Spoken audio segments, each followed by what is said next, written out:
Welcome, one and all, to the Roach Warren podcast, episode number 3. I am your host, RDG. Didn't mean for that to rhyme, but that's how things work out. It's great to see you all. Take a seat, get comfortable, spark up a fat one, put a big pair of gloves on that go right up to your elbow. Do whatever you do when you're about to listen to your podcasts. Basically, just chill, have a good time. We're going to be here for a while. So, as you may have noticed, I am not here by myself. I am joined by none other than the very handsome, dare I say, the very talented lead vocalist from one of my favourite bands on the scene, Aphotic, introducing Mr. Liam McCall. Liam, what's going on, man? How's it going? Welcome to the podcast. Not much. Just getting on with it, really. We quiet period over Christmas, and now kind of, I say quiet period, much the same, bar like 2 days, and just been getting on with day-to-day life, taking it a day at a time. Pretty much the same that everyone else is doing. So for everyone, the amount of technical difficulties that me and this very, very patient gentleman have been through has just been. This guy must really be thinking, why am I wasting a perfectly serviceable Wednesday night speaking to this idiot that doesn't even understand how to do this podcast? I thank you very, very much for your patience. So, story time. Basically, let me just go into a little bit of detail about how I actually discovered your band. So, we have a mutual friend, a mutual group of friends, a mutual band in common called The Head of the Traitor. The Head of the Traitor were playing a gig in Glasgow. You guys were supporting. And on that fateful day, I became something that I hated. I became one of those douchebags that comes along, sees the one band that he wants to see, and then hangs out the back like a degenerate smoking weed. And that's pretty much what happened. And then I spoke to one of your guitarists. I can't remember exactly who it was. I had a little bit of a back and forth. And then, I didn't feel particularly good about myself afterwards. So I then went on and did a little, it wasn't exactly a reaction video, but it was like a musical appreciation video to one of your songs, because I just felt like such a douchebag. And then after that, I've seen you guys play about, I think, another one, maybe 2 times after that. We've built up a bit of a... twice. Yeah, I think so. The Volvadinia show and then God Eater, if I remember correctly. That's right. That Volvadinia show was particularly good. The God Eater one was good as well, but the Volvadinia one, just actually getting to meet Volvadinia was really cool, because those guys are kind of like significantly big within the whole kind of like extreme metal scene. So things went from there. We are now, dare I say, pretty decent friends. I've spoken with all of you guys. I'm very, very much acquainted with your music. So, I guess the place I would like to start is basically the origins of the band. Who started the band?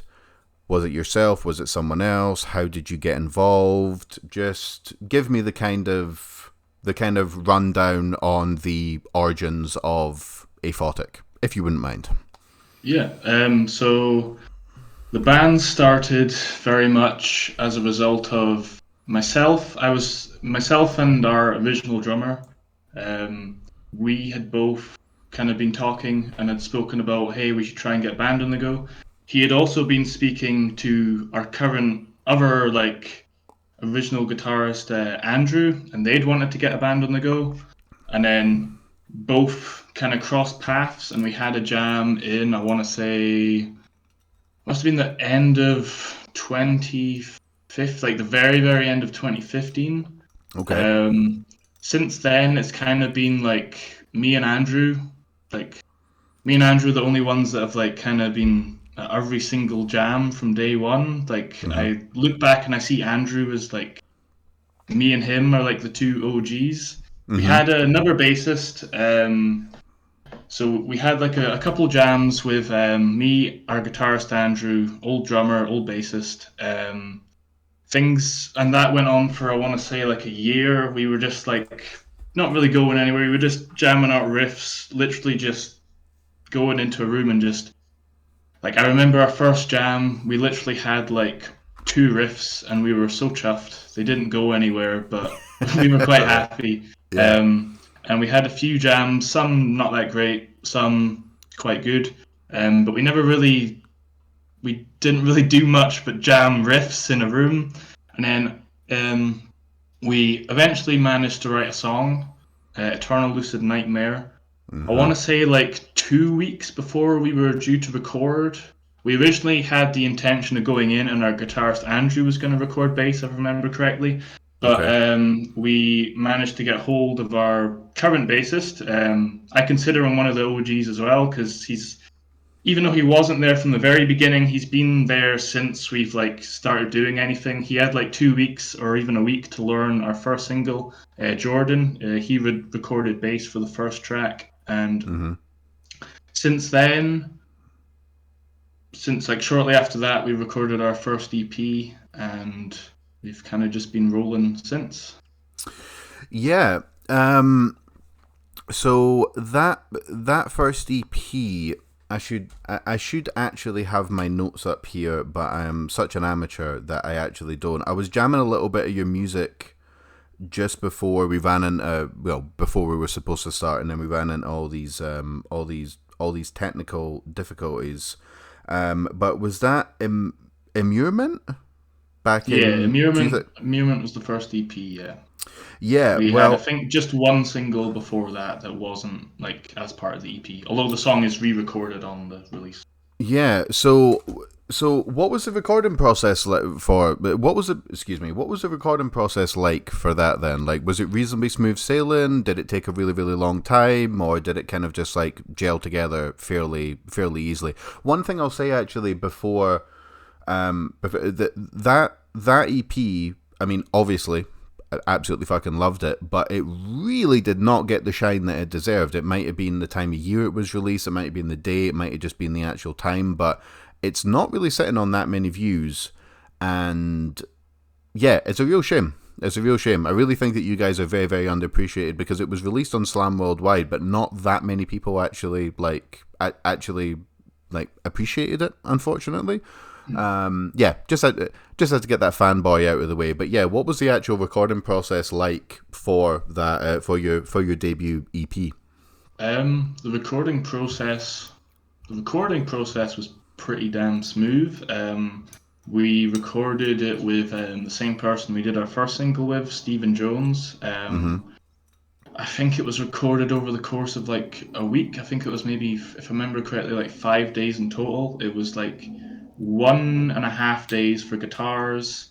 The other half of the day, I remember, was bass. And then we had 2 days of vocals, a day of drums, and then we had, oh no, yeah, and then we had another day that was just kind of like going over everything and like any last minute changes or like fine details we wanted to add and whatnot.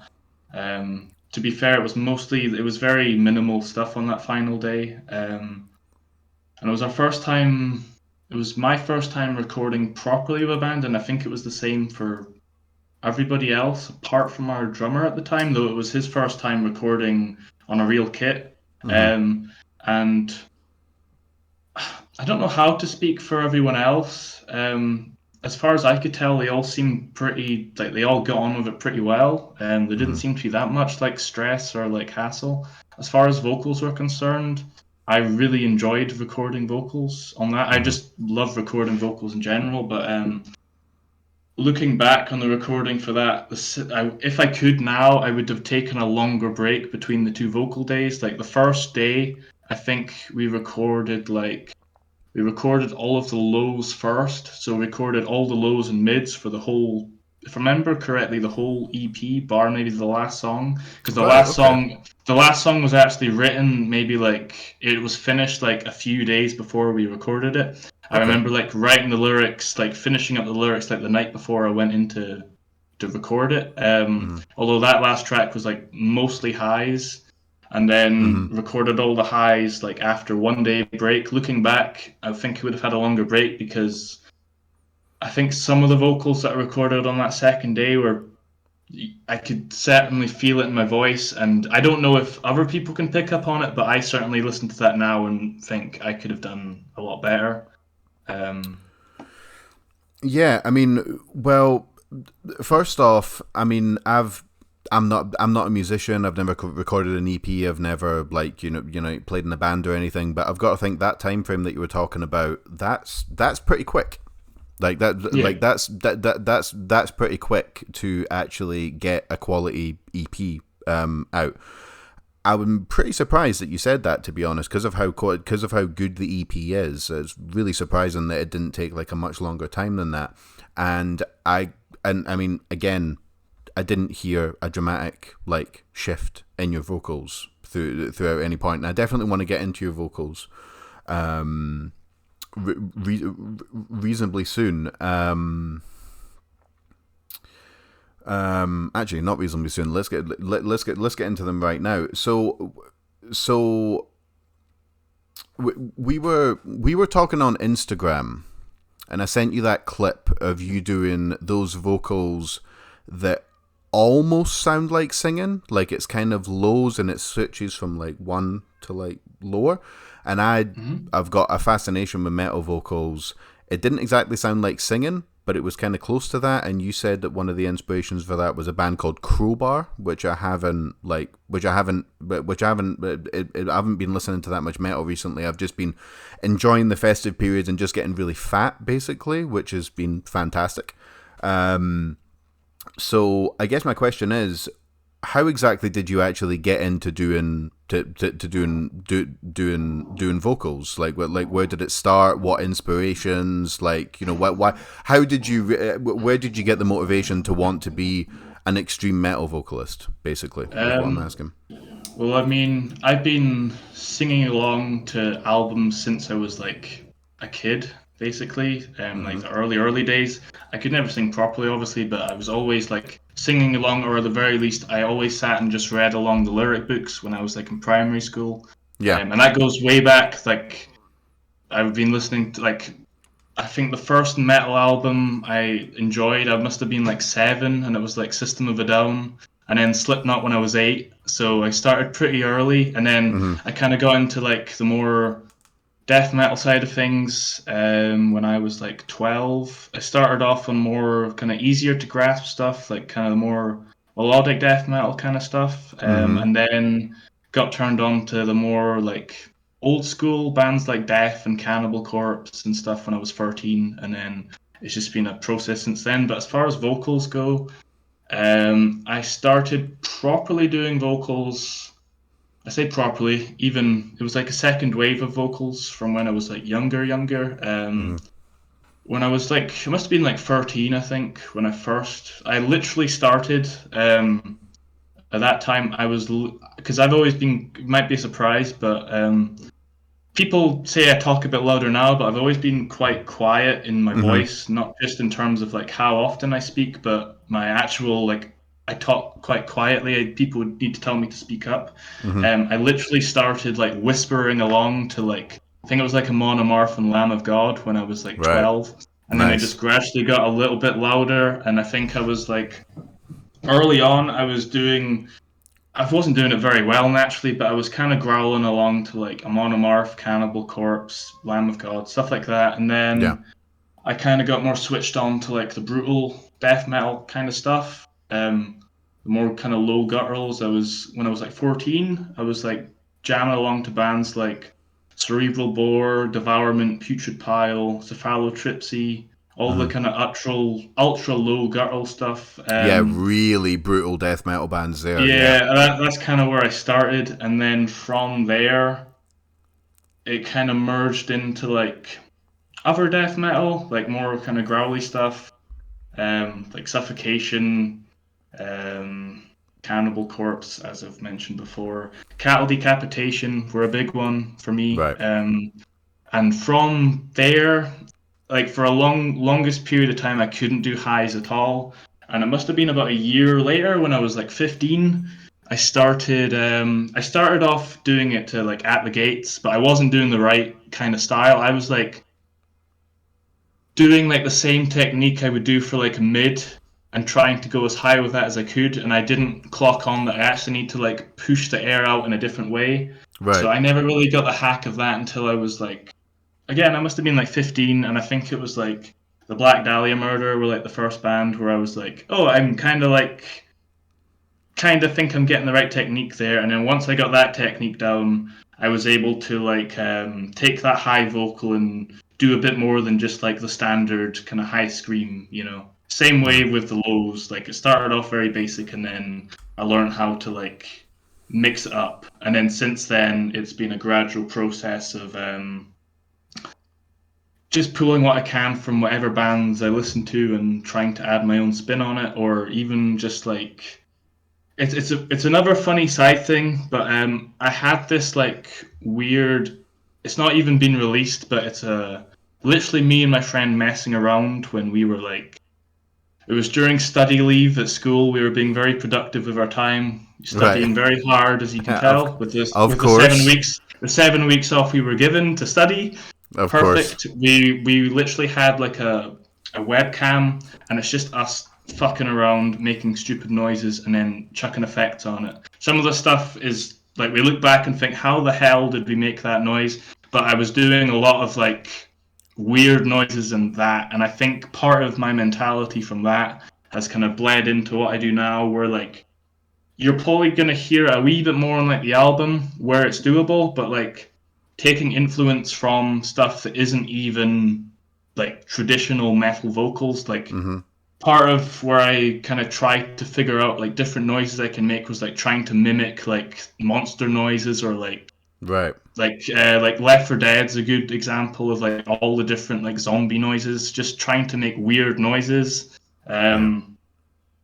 So yeah, there's loads of different things that pull influence from. I'd say in more recent years, I've picked up on more like I guess it's more like traditional metal vocals, where like actually trying to hit notes and Yeah. stuff. And more recently, I've literally just started is like trying the whole kind of Melissa Cross stuff, like trying different techniques on like breathing and how I'm actually like pushing the sounds out, and trying to incorporate a few different kind of breathing techniques and different ways of pushing the sound out. It's still work in progress as it always is, but I could like there's so many different like little facets of vocals that I could go into. Um, Yeah. Yeah. I mean, you've came to the right place if you want to go in depth about stuff. Like we talked about that before, where like I remember saying to you, clear your night, so to speak. Like make sure you don't have anything yeah, afterwards, because like like I spoke to the last podcast I did was with Alec Lopez of Slaughter the False Prophet, and we ended up talking for about like 4 hours or something like that. So I'm not saying we have to go that long. We might go longer, we might go shorter, but I like hearing all the minutia. Yeah, your highs are definitely very, very good. I was luckily enough, because I know a couple of people from this scene. I was kind of backstage, without sounding like too much of a douchebag, when you guys were doing your sound check, and it was at the last gig we were at, and you were doing some highs, and I'm fairly sure there were tunnels, but they might have not been, and I thought, wow, holy shit, like this guy can do the highs, he can do the lows, he can do the everything else. There's one track in particular, I can't remember exactly which one it is, because again, I'm a complete amateur and I don't take any notes, but it literally sounds like you're actually drowning in custard towards the end of the track, like you're I actually like I think I like remember. I think I that might be the end of Solitary Rot. yes. Yeah, I'm the kind of vocalist where I don't actually really know the technical terms for all the different techniques. I just like know what I don't know. Like I always link it back to like, oh, I'm doing like a bloodbath kind of growl, or a George like a corpse grinder growl, or I just link it back to the vocalist that I associate that sound with. But as far as that one goes, it's something I've like tried to like try to add my own spin on it. It's very hard to do, and but everyone's kind of got their own voice, so it's always going to be your own spin on it. But like with that gargling and custard, I want to say it's like a mix of like the kind of tunnel throat, like Travis Ryan kind of, Mm-hmm. where it's that high with a bit of grit, Yeah. mixed with the a good vocalist from the band Full of Hell, Dylan Walker. Okay. His highs, I think he does the kind of tunnel throat sound sometimes, but it's got a bit more of like a weird grainy like roughness to it, and it's literally just like where the tongue would usually be. I'm like pulling it back a wee bit, and rather than it coming up from my diaphragm, I'm really trying to like.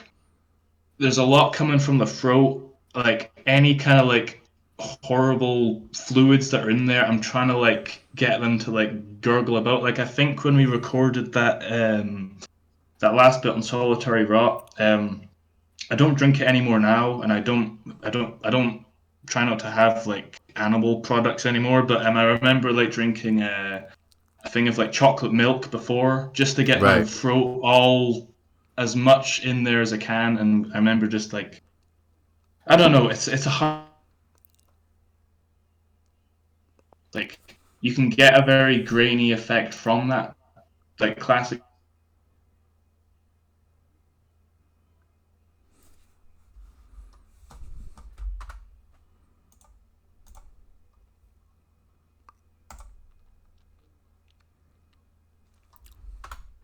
I don't know if this is frozen on your Get side, the but point it's across. Like you can add like some more extra like horrible texture to it, I guess, by just like how you're like moving your tongue back and forward as you're doing it. And as I'm pushing, sometimes I will kind of like it's almost like I'm pushing air out, and then I don't know how to enunciate this. Like it's more of like a thing within my mouth. Like rather than keeping my tongue in the same place, I'm moving it back and forward as I'm doing the kind of gurgly high thing, okay. and it kind of adds that kind of drowning custard sound. Yeah, I mean, it's it like when I heard that, I was like, wow, that sounds like he's actually being strangled to death. And in this line of work, I thought, I fucking like that. That is some good shit. That like, I definitely want to hear more of that. It's interesting with metal vocals as well because if you want to learn how to sing or you want to like, and you know, obviously there's lots of different types of singing. You can like rap, you can do opera, you can do pop singing and all that type of stuff, but there's plenty of ways and avenues that you can do that type of stuff. But as far as I'm aware, when it comes to metal vocals and metal vocalists by extension, a lot of you guys are just, it's the Wild West out there. You guys are literally Yeah. just trying to sound the way that you want to sound without completely fucking your voice up. Because I've heard lots of Yeah. different stories online from like different people in prominent metal bands where like they would have to take off like at least 2 days in between shows because they just completely blew their vocals out like every single night. Have you had any problems with that, or have you been reasonably good, like just like staying reasonably Um, vocal, like healthy? I think I made all the mistakes I needed to make in the very early days, like when I was Right. still in practicing, like when I was still in school and stuff, before I was in any bands. So I like that was the time period where I'd have issues where I'd be messing up my voice. So I think I learned all the lessons I needed to learn then. As far as like since being in a band, the only like time where I really could have run the risk of doing that was when we toured Europe, where it was like 9 shows back to back. My voice kind of felt probably better towards the end of it because it's had time to like, you're doing it every night, so your voice gets nice and like warmed up and Of used to course, it. yeah, yeah. But no, I've since. I mean, I'm kind of learning stuff now that's more.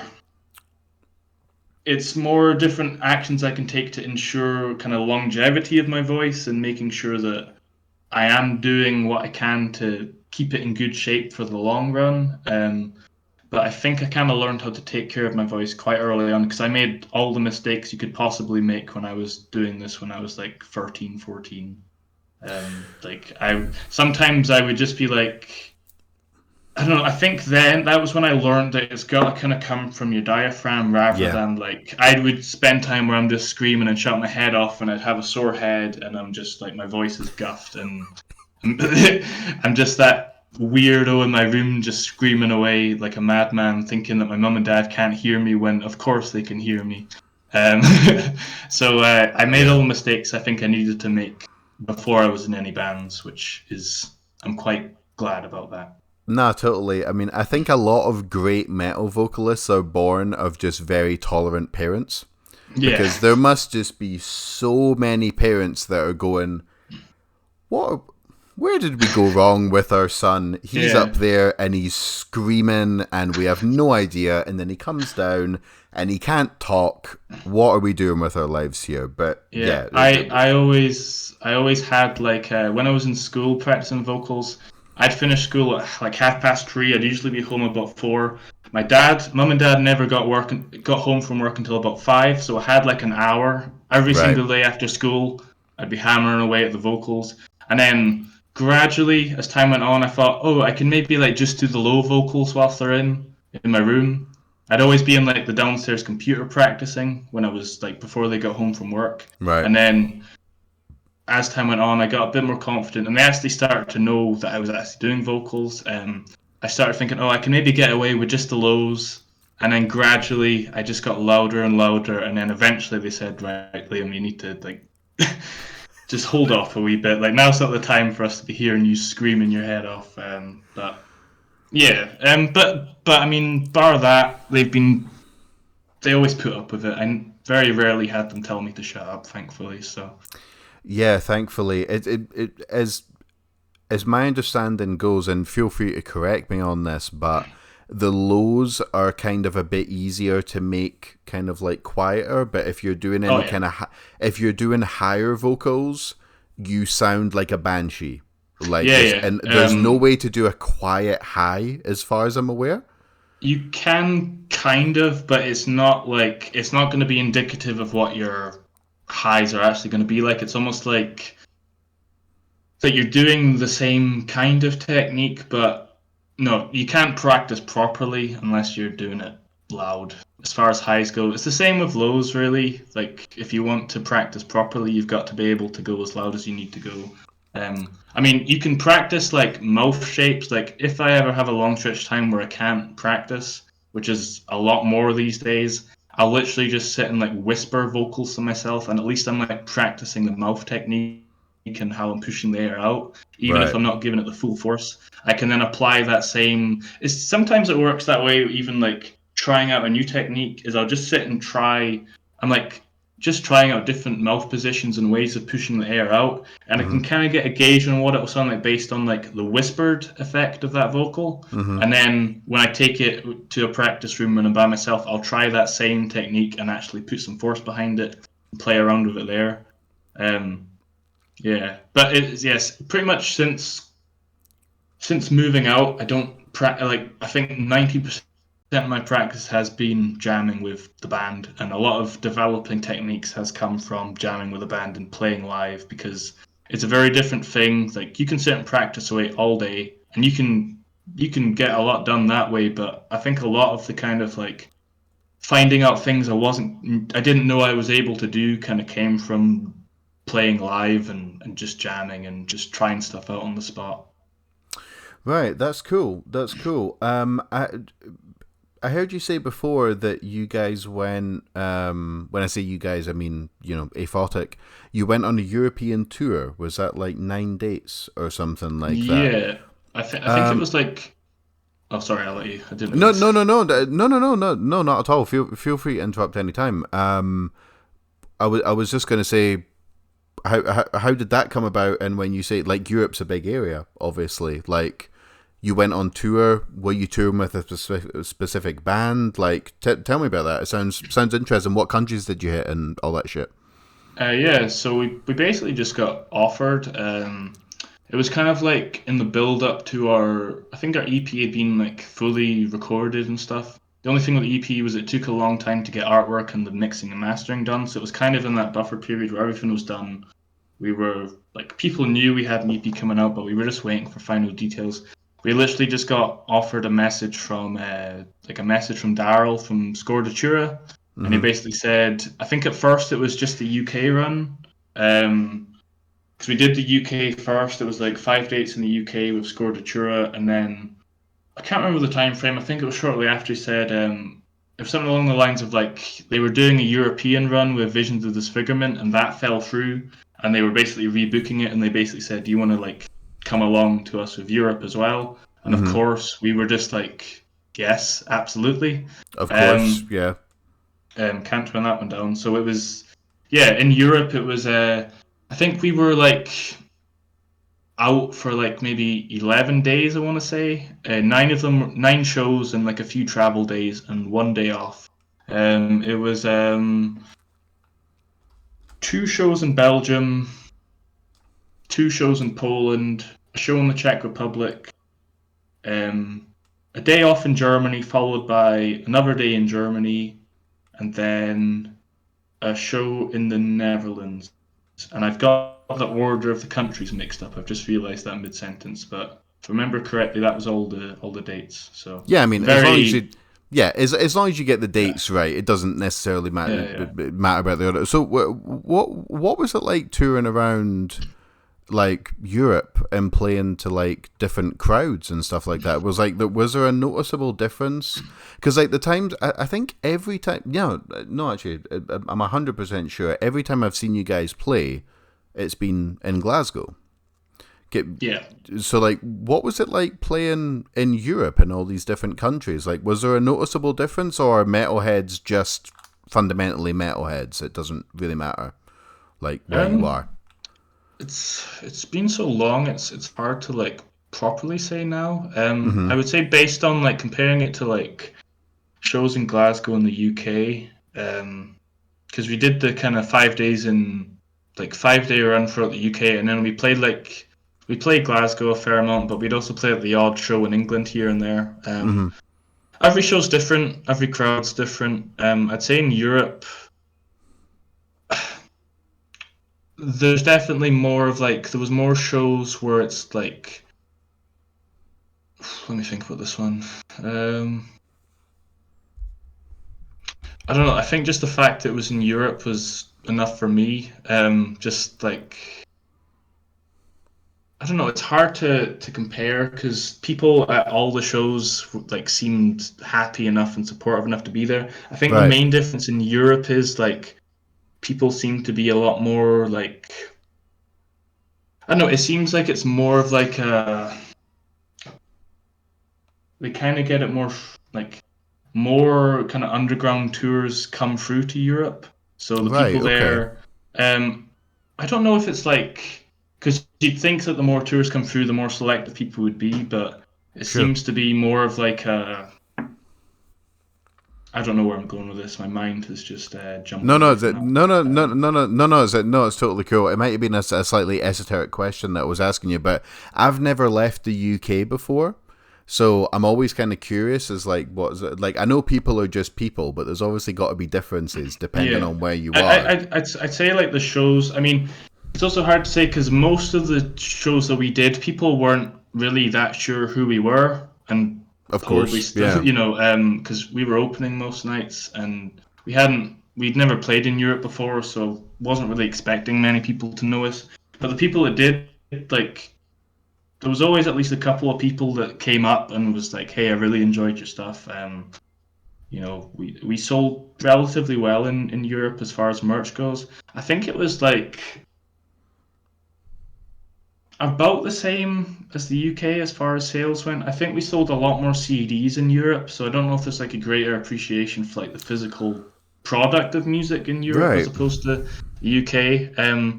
But the fans themselves, as far as like even just watching how they interacted to the other bands we were touring with, I think every single night bar one night was like a really good reception by all. And even that one night, it wasn't like it was a bad reception. It was just quite a quiet show, which is going to happen. yeah, Um, but no, every single day was a new learning curve, a different experience. No day was the same. But yeah, it was just all around a amazing time. I'd love to go back to Europe. itching to go back after we get the album out and play some places we've never been before. Yeah, totally. So the the next so the next subject I want to go on to is there's a bit of a backstory to that, but basically, so I've hung out with you guys a bunch of times in Glasgow, and it was quite funny actually. Your I don't know, rhythm lead, whatever, guitarist Andrew, who I'd hung out with a bunch of times. He actually just came up to me at one point and went, "Hey, we've never been introduced. I'm Andrew. How's it going?" And I just realised that we've talked a bunch of times. We've shared plenty of whatever, very nippy cigarettes, and we'd never actually been introduced. And we were talking away, and I did a reaction video for your latest single. The name is escaping me. Help me out. What's the name of your latest? Tellurian Vanity. Thank you. I thought it was Tellurian, but I was second guessing myself. So he was talking. He was talking about that, and he said that one of the things that he liked about the reaction video was that I called your stage presence kind of slightly weird. And I didn't want that to come across as an insult, but it's just that obviously in my line of work, doing reaction videos, reviewing things, I see a lot of frontmen. You're a very unique frontman, like very unique. Like you're able to whip the crowd up. Like I'm imagining it's not the easiest thing in the world to get a wall of death going. Like. It takes quite a lot of confidence, but you've got a very unique presence on stage.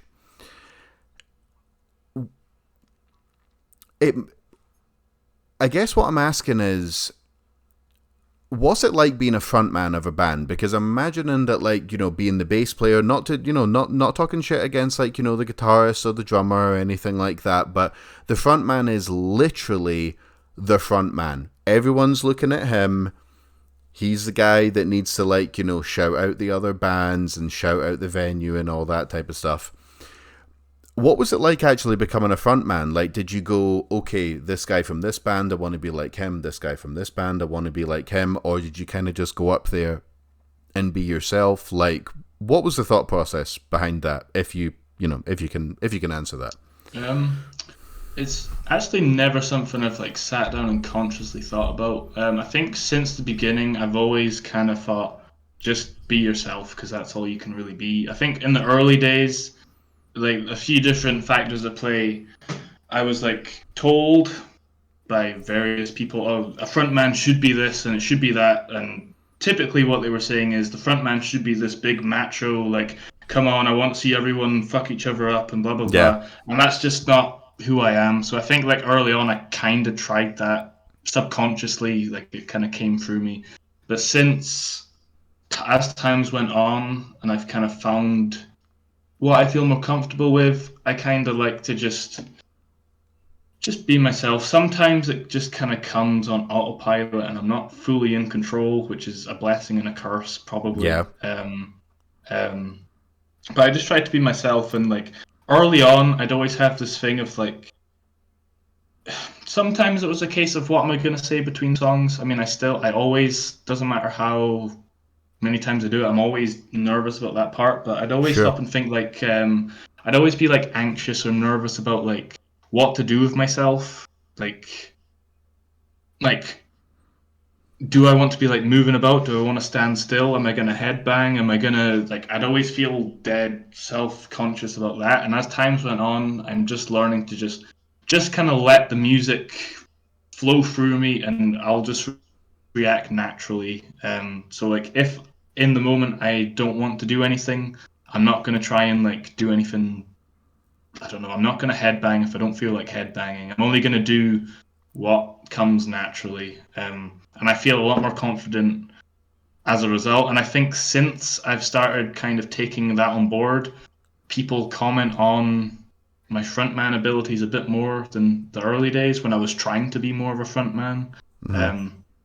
And also, just like with talking to the crowd, it's definitely something I've had to develop. I'm naturally a little bit of an awkward bastard with just a just a the kind of sense of humor where I like I don't think anyone else finds it funny, but I find that funny because like I like the absurdity of like just I don't know, just a weird sense of humor that I Yeah. think kind of bleeds through a wee bit. I don't think people always get the like. I'm not trying to joke, but I'm aware that I don't know. I think my weird sense of humor kind of bleeds through here and there, and I do say some stuff that your average metal vocalist probably wouldn't say. Can't really give any examples, but Yeah, no, it's cool. I mean, you guys are definitely not an average metal band because, again, you know, extreme metal, deathcore, metalcore, death metal, black metal, whatever the fuck you want to call it. This is my passion. This is what I do. I've seen many bands, and you guys are definitely very, very unusual because you get a lot of metal vocalists, and there's nothing wrong with it, and like obviously there's nothing wrong with this, but they've got like the kind of like the big chest, and they've got the kind of like they're writhing about and stuff like that, and that's totally cool. Like it totally works, but and I mean, again, without trying to sound disrespectful, you're not like the biggest of guys, but you have this, but like it's also like your vocal style, how low a lot of your stuff is, how brutal your stuff is, and just kind of the presence that you command on stage. You kind of have this presence of like a big, fat, smelly, hairy guy in his like late 40s or something like that. But you managed to do it from like not having like, again, not trying to be cheeky or anything or disrespectful, but like not having like the most physically imposing physique. You should be proud of it, man. Like it's very unusual, as is a lot of your vocal techniques. Random question, just before we get onto anything else. What does the word aphotic actually mean, and who came up with that? If that's not too much of a difficult question. So the word aphotic in its like the main definition and like way it's used is to describe it's like a cutoff point in the ocean where sunlight cannot go past that point. So anything below the Oh, aphotic right. zone, there's no sunlight. Sunlight can't pierce past that zone, and you can kind of apply it to like anything that sunlight can't reach. So it's literally like without light, there's not an ounce of light there. And it was myself that came up with it. We were just trying to think of names that hadn't already been done. There was a few that were thrown about, and it was. I wish I could say it was like a more like creative thing, but I was listening to a band called Evokin. They've got a song called "Into Aphotic Devastation." I just saw the All word right. aphotic. I looked it up, saw what it meant, and thought that sounds like it would suit a metal band name. And I pitched it to the other guys, and they all seemed on board. And we've kind of just rolled with it since. Yeah, no, I like it. I mean, there's there seems to be a thing with like, I mean, I'm not saying that you guys are a slam band, but like, there's definitely like, there's a lot of like COVIDectomy, epitomectomy. A lot of bands that are like that, but aphotic. I looked at that and I thought, yeah, that's interesting. It's got a nice ring to it. Like I like that. It kind of Yeah. stands out. I've always like I've been listening to like the over the top brutal death metal stuff since I was very young, but I've also got a very strong like me personally. Everyone in the band's kind of got their own like we've all got things we have in common, but we've all got the things ways in which we branch off. I Yeah. definitely come from like a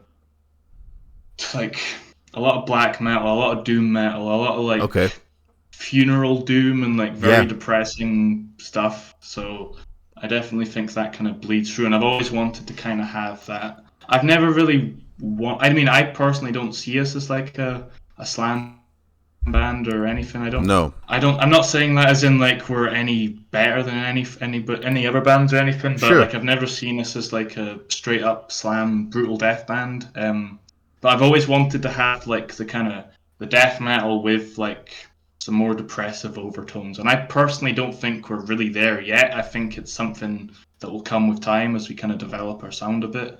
But yeah, like I Yeah. try vocally at least to kind of like take from stuff that isn't your average death metal or whatever, and like certainly with like my highs, there's one technique I try and do that is it's very much inspired by like, well, I'd say that kind of high. It's not. I know it's not singing, but that raspy kind of like melodic vocals that Travis Ryan does. I Yeah. always liked that, and I always wanted to do something similar. But I thought I can't just do what he's doing because what's the point in that? So Sure. I've tried my best to like.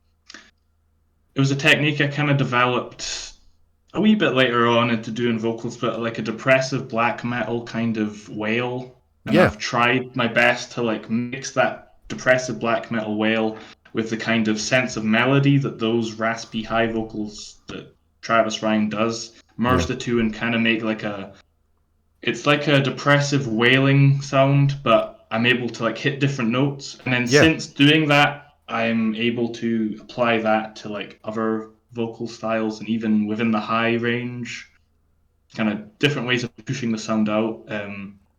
But yeah, you know. Yeah.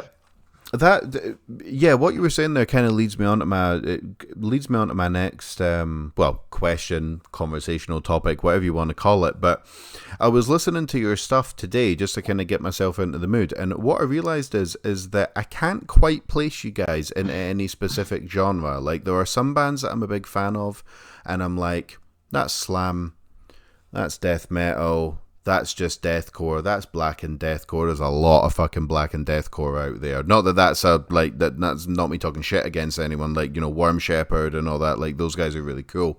But I couldn't quite put you guys into any particular niche. So when it comes to writing songs, is it like everyone getting involved, or is it kind of just like one person? And regardless of if it's one person or like all of yous, do you guys actually have like a particular sound in mind, or are you just jamming and you're like, fuck it, we sound? Because I think whatever sound you guys actually land in, you're definitely brutal something. You're brutal death metal, you're brutal this, you're brutal that, because it's just the production and just the kind of just relentless nature of your music. It's definitely not post, it's not tech, it's not anything like that. So yeah, if you want to speak a little bit about that, that would be, yeah. Well, as far as like the writing process has gone, it's kind of changed throughout as the years went on. The very early days when it was our first EP, it was like I want to say 90% of it was our guitarist Andrew would write riffs. He'd bring him to the practice room. We just jam out ideas, and we basically just argue over what we wanted to sound like until we found a healthy compromise between everyone. Right, okay. Since then, like over the like COVID, when we couldn't really get together to jam, we Right, tried sure. doing the whole Guitar Pro thing where we're all together, like on webcams, trying to do the same thing.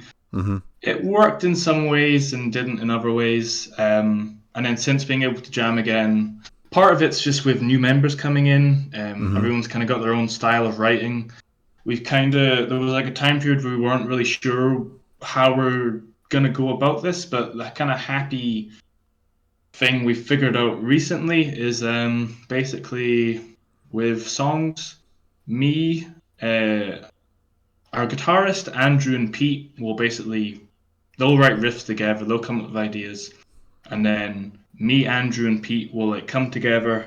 And kind of where I come in is I kind of like pitch ideas for like the structure and how we put stuff together. And we basically kind of do the same thing where we did before, where we all argue over what we want it to sound like. We all Sure. try and like compromise a wee bit. Like there's always going to be parts on a song that isn't quite how I would have wanted it, but it's like a healthy compromise where everyone is happy, and there's parts Yeah, that are yeah. like this is more my kind of bit where I'm happy, but someone else might not be so keen. But we always try and like, if say that there's like an idea brought to the table, and 3 people like it and 2 people don't, for example, we'll try and find that healthy compromise between the two where both people like that part, and usually that yields the best results because it's pulling different influences from everyone likes, and it might turn an idea that might have been a wee bit like clear cut, and it makes it into something that kind of, it's pulling it 5 different ways to make something a wee bit different. I don't necessarily mean different as in like it's never been done before, but it can change the song a great deal, just that kind of back and forth. I keep saying the word arguing, but it is very much like, why don't we try this? Why don't we try that? And just like pulling it apart different ways until we find that healthy compromise that kind of blends all of our influences together into the one part where it's necessary. Yeah, totally. No, I mean, there's nothing, there's nothing wrong with arguing. I mean, if you argue, but you're mature enough. I mean, not just you guys, but anybody. If you argue enough, you can actually come to some kind of a, some kind of a compromise. Yeah, I mean, now that you've said that, your music, it's definitely unexpected a lot of the time. Like there's a lot of times where I expect it to kind of go like quite deathcore. Like there's bits where I'm like, okay, right now there's going to be a very kind of like early Pray for Plagues, kind of Suicide Silence, Job for a Cowboy breakdown. But then it's just a little bit different, just slightly different, or it goes into a fast section, or it goes into a slightly slower section. But I mean, there's many things that I like about Aphotic, but the one thing that I like about it is it always keeps you on your toes, like 90% of the time. Because for the third time, and this is horribly self-referential, I listen to a shit ton of this music. So there's definitely times when I'm listening to a song and I'm like, and breakdown, and guitar solo, and low, and down tempo section, but you guys always manage to actually keep me on my toes, and I like that. I like that you guys are actually just willing to kind of just like hash it out and go, okay, I'm not 100% happy with this section, but I'm not the only person in the band, type thing. That's good. We try our best to like. It doesn't always happen. Like sometimes there are parts where I think it is just like as you would expect, but that's what the song needs. But we try our best to like, say we've written something and it's like got a part that maybe seems a wee bit like it would be expected. We'll go back over that part and think like, right, what can we do that's a wee bit different? Like even something that we haven't done before, or like say we've got a build up to a section where you would expect, I don't know, a breakdown or whatever. We'll see like what can we do instead of a breakdown to just change it up, or even just like if we write a song and we think it seems a wee bit familiar of this thing we've already done on that song, we'll try and like I'd say we sometimes consciously, sometimes subconsciously, we just try and like actively not do what is expected. And not only that, sometimes like we wrote a bunch of stuff over the COVID kind of period, and there's still ideas that we're most likely going to be using. But there's quite a lot of stuff that we wrote and then kind of realized like this kind of seems to be going with wasn't like we wrote it taking from other bands, but as we were writing we realized like there's a lot of bands that are kind of doing this. So let's not do that. Like let's go back to the drawing board and like totally try again. So we do try to like make things a wee bit different where we can. Like we're always going to be taking influence from bands we like, and we're no different from any other band. Really, like we're just doing what we think sounds cool. But we do try where we can to like shake things up a wee bit and try not like say a part sounds like too like like if there's ever a part where it's like I feel like I've heard 10 bands do this already. We'll try our best to like change it so it doesn't sound like another 10 bands have done it already. It's not always that simple a process. Like it's easier said than done a lot of the time, but we try. I mean for the vast majority of the time it works, because a lot of the time, like especially when it comes to the breakdowns, I expect a kind of like, I'm just using this as an example because like I'm friends with the Worm Shepherd boys. I really like Worm Shepherd, but those guys definitely channel that kind of like old school deathcore breakdown where you've got the note and then they go away, they make a cup of tea, they come back, and then they hit the second note type thing. You guys do a kind of like a lot more grisly kind of like down tempo style of breakdown, and it doesn't linger too long. Like, it's not like you're just padding out the next 60 seconds of the track. Like, you do a little bit and then it goes straight into something else. It's like, yeah, I think that's how you guys stand out, because you do like the drumming's interesting, the bass player, the bass playing's interesting, the guitar playing is interesting, the vocals are interesting. So even if it's kind of like following along similar lines from other bands, you guys each have a kind of like unique style of doing things, and that's what kind of helps you like kind of stand out. That's my observation anyway. But yeah. I'd say like, as far as like there's like a few bands that I can think of that we all kind of have in common, and I'd say like we definitely pull from kind of like that kind of wave of like death grind bands that kind of came maybe in like the late 90s to like 2000s, like bands like Aborted, Benighted, Cattle Decapitation, I right, don't know, Dying Fetus or whatever. All yeah, these bands that have got like really fast sections, but they've got the heavy parts and they've got some slow parts. We've always kind of wanted to be the band that will go as fast as we can possibly go at times, but also go as slow as we can possibly go at times. Like, we never wanted to be too like all our eggs in one basket. I sure, personally have always wanted Aphotic to be like very varied and like so that you never really know what to expect. Like, yeah, there's some songs that have still to be written and stuff that are like you know, slower pace, or it's like there's some songs that are as fast as we can possibly go, some songs that are a bit more mid-pace, some songs that are a bit more slower, and some songs that like have slow sections and fast sections, and just like a healthy mix of everything.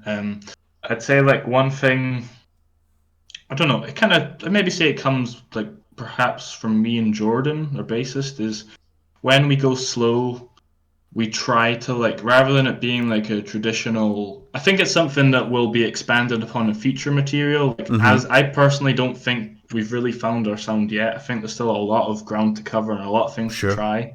yeah, But we try to like, if we got a slow section, we try and like think of it less as like a breakdown and more as like try and take the more doom metal influence and just have it as like yeah, a slow riff, you know, like it's not really about like, I mean, sometimes it is. It'd be daft for me to say it's not, but try not to be all about the heavy, obnoxious breakdown and more just about the yeah, slow kind of, just that slow riff, you know, that you kind yeah, of get more. Like, I think there's a lot more crossover between, like, say, like a deathcore band in some parts and a doom band than people would probably actually think. Like, they've both got some really slow riffs. It's just like slight variations on how that riff is played. And that's something I've always tried to do whenever we've got members in, like different members throughout the years. Not that there's been that many, but yeah, like say like I like one style and someone else likes another style, and we've got a part where like we're both like, I think it should go this way and they think it should go that way. I'll always try my best to like say, hey, see the style that like you're wanting it to be like and the style that I want it to be like, there's actually a lot more similarities than you might think, even though yeah, they're like both at different ends of the metal spectrum or whatever you want to call it. And always try and find the things that they have in common, and then we can like work towards the common goal of making that part like the best of both. Because I don't know, I've known people who like, it's never really made sense to me, but I've always seen like how some genres, even though they're not connected at all, have a lot more in common than one might actually yeah, think. Or like yep, either that, or there's ways that I think you can easily merge the two that doesn't always yeah. occur to people. I can't Yeah. think of any specific examples, No, but no, no. That's a really really interesting point actually about like you've I got that kind of doom thing going with the kind of like over the top modern deathcore breakdown. I yeah, never really thought of that, but you're it's right. They do actually, yeah, sometimes it's a wee bit like, just like say you're playing a certain part of a song, it's like, how could we have the same section but it's just done in a different context? Like, we're yeah, doing this part that you would usually expect to be like, I don't know, death metal, deathcore, slam, whatever breakdown, but Yeah, let's apply it in like a doom metal context, or like, I mean, there's so many different things you can do. Like say you can have the guitar doing one thing that might sound one way. yeah, I'll think, right, because whenever I'm like present, like we've got like a rough skeleton of a song and it's just riffs.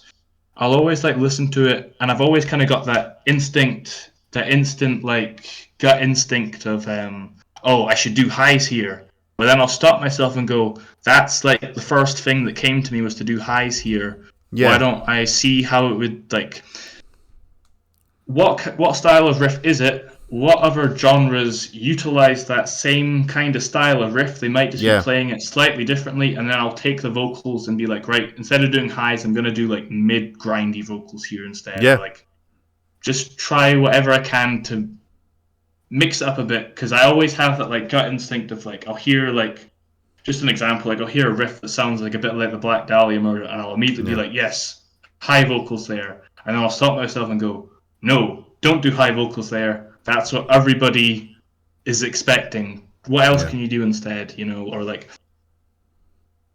yeah, just like, Yeah, at least, or just like change up the groove or the enunciation yeah, or the rhythm of like, the vocals or like, something. Yeah, yeah, or even just like say a riff is brought to the table and it's like, feels like we've done a similar style riff. We'll just see like, well, how can we like change it ever so slightly to like apply it to like a different, to the context of a different genre, you know? yeah, Because yeah, a lot of these, it's all heavy music, and I'm not one of those people that doesn't think that subgenres aren't important, but yeah. a lot of this heavy music has a lot more in common than I think a lot of people think, you know. Sometimes it's just playing a riff a slightly different way, or just chucking in like a slightly different technique, and you know, Yeah, all you do is take out that one little difference of technique and you've got the same riff, you know.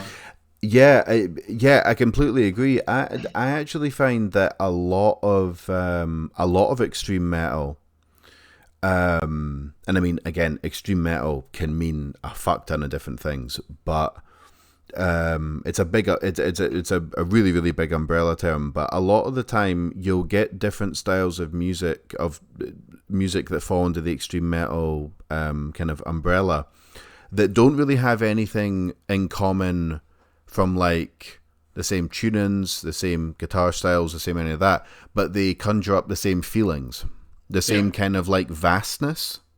And I have to go back to that. That's a really interesting point you make about doom metal and like funeral doom and all that kind of like slower stuff, and the slower like kind of like breakdowns of like, you know, like deathcore, Lorna Shore, Worm Shepherd, Yeah. all that type of Yeah. stuff.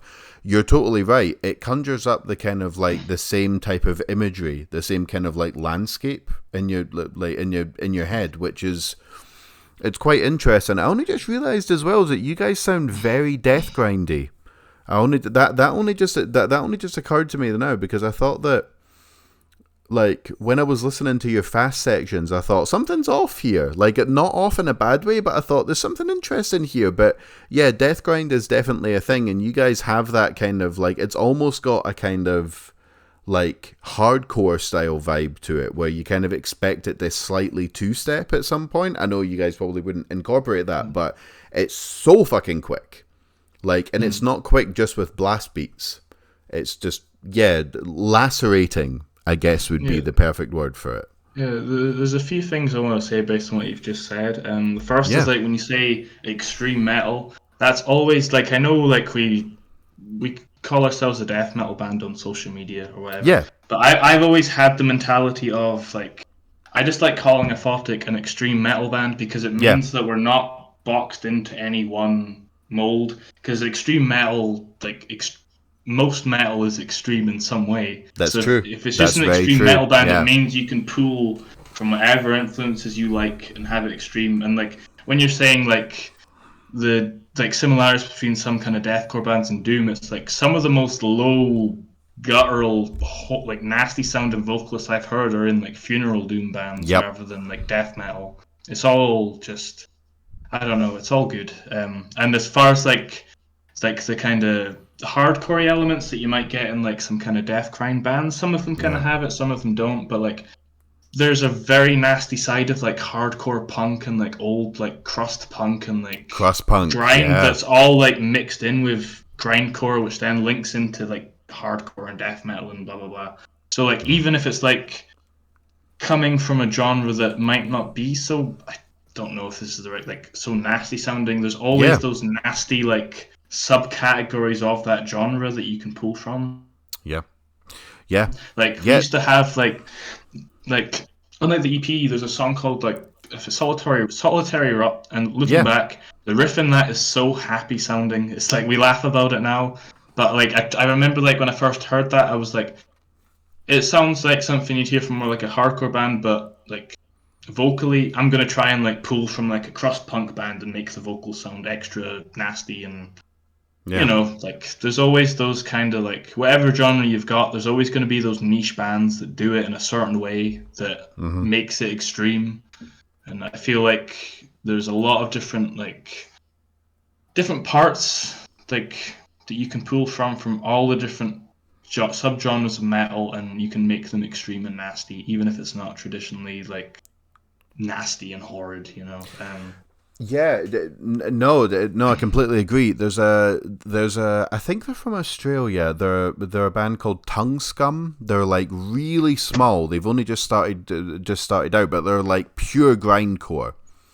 And I don't listen to a lot of grindcore, but like for not having like considering it doesn't have any kind of gutturals or anything like that, or the lowest guitar tunings, and they're not talking about fucking, because a lot of grindcore is very political, like very left wing political. My God, they're fucking brutal. Like they're so brutal, and they don't have to be like Infant Annihilator, kind of like over the top, gory, like like all those type of Yeah. vocals. It doesn't have to be in drop G sharp or any of that type of stuff. It's so brutal. There's another band as well that like I think it was about a year ago. I gave them a shout out on my channel. They were called Bone Tower, and they had very very strong kind of death grind vibes to them as well. And like just describing them wouldn't necessarily get the point across on like how brutal they actually were, but it was just absolutely fucking relentless. Like it never stopped. Literally never fucking stopped. Like and the other thing as well is that I think it was an 8-track EP, but all the songs were about 1:20 long, and that's Yeah, those are good. Those ones. that's really common of death grind and grindcore bands. Like it's like they get in, they eat all your party food, they down your vodka, and then they get the fuck out of there before you can do anything about it. Like they just get in there and trash your house party and then leave, which is another form of it's another form of extremism. Another thing I'll say as well is that, and I've been thinking a lot about this recently, is that you can have bands that don't really have anything in common, but they were kind of, but they have paradoxically quite a lot in common, and they were just kind of developed in different countries. So I see a lot of similarities between bands like the Sex Pistols, anti-establishment, really don't like, they're not conservative, they don't like any of the the monarchy, any institutions like that. I see a lot of similarities between them and the Scandinavian black metal scene. They look really different, they play different, but the actual kind of like ideological motivation for the two of them is very, very similar. I call black metal just punk and negative a lot of the time, without trying to sound too wanky. But it's the same. A lot of the time, the inspiration and the lyrics and the kind of like the meat, so to speak, the attitude behind the music, that can be enough, really. Like that's kind of all that because it sounds kind of insane to compare bands like Dark Throne to the Sex Pistols or the Ramones, but if you look at the context of where those bands, like what those bands were trying to achieve, they're pretty similar. Very anti-establishment, very not liking the whole, like the monarchy, not liking the religion, not really liking the institutions. I always think that that's interesting, and it kind of does build on what you were saying, that you've got all these yeah, I'm Yeah, rambling now, but yeah. it's like a lot of different subgenres, even if they're not like musically the same. A lot of them, and it's typically like metal's usually a more kind of left leaning for the most part. Yes. It's more of like a lot of the bands have got quite a similar ethos, and I think Yeah. that ethos or whatever like political ideology that's kind of backing their music will shine through. Yeah. Um, Yeah, totally. Yeah. Yeah, it's interesting to think about. It's one of the main reasons that I actually got into doing this line of work, I guess you could call it. I've never made a penny off of doing this yet, but maybe one day. But it was the reason that I wanted to do it was because it's so interesting. Well, when you hear a blackened deathcore band, you are talking about totally different styles of music from mainly totally different parts of the world, played by completely different people, totally different styles, tune-ins, and they're all smooshed together. And I find that shit fascinating. I really find that fascinating because if you want to just listen to like the UK drill scene, or you want to just listen to hip hop, or you want to just listen to indie, generally speaking, you're going to get one type of music. There's not that much variety, but there's not many things, not that I'm aware of anyway, but there's not many styles of music that are literally put in 5 different styles all together, going from one to the other. Like, that's the main reason that I enjoy doing this so much, because I've been doing this for about 3 years now. I never get bored of it because whenever I'm reacting to a song, I'm like, oh, there's one style. Oh, there's another one. Oh, there's another one. Like there's always something to pull from it. Yeah, yeah. Sometimes the best bands you hear, if like you listen to like their interviews, like they'll talk about how they don't really listen to like that much metal, and like Yeah, a good part of that is like taking from a different genre and applying it in a metal context. That's usually where like some of the more innovative like parts in metal bands kind of sometimes comes through. yeah. There's another point I was going to make. It's just escaped me. Yeah, and I don't know if I think it's always been a thing, but I found recently, like, there's a hell of a lot of music out there that is, like, there's an album by a project coming out I'm looking forward to, called Sightless Pit, and Okay.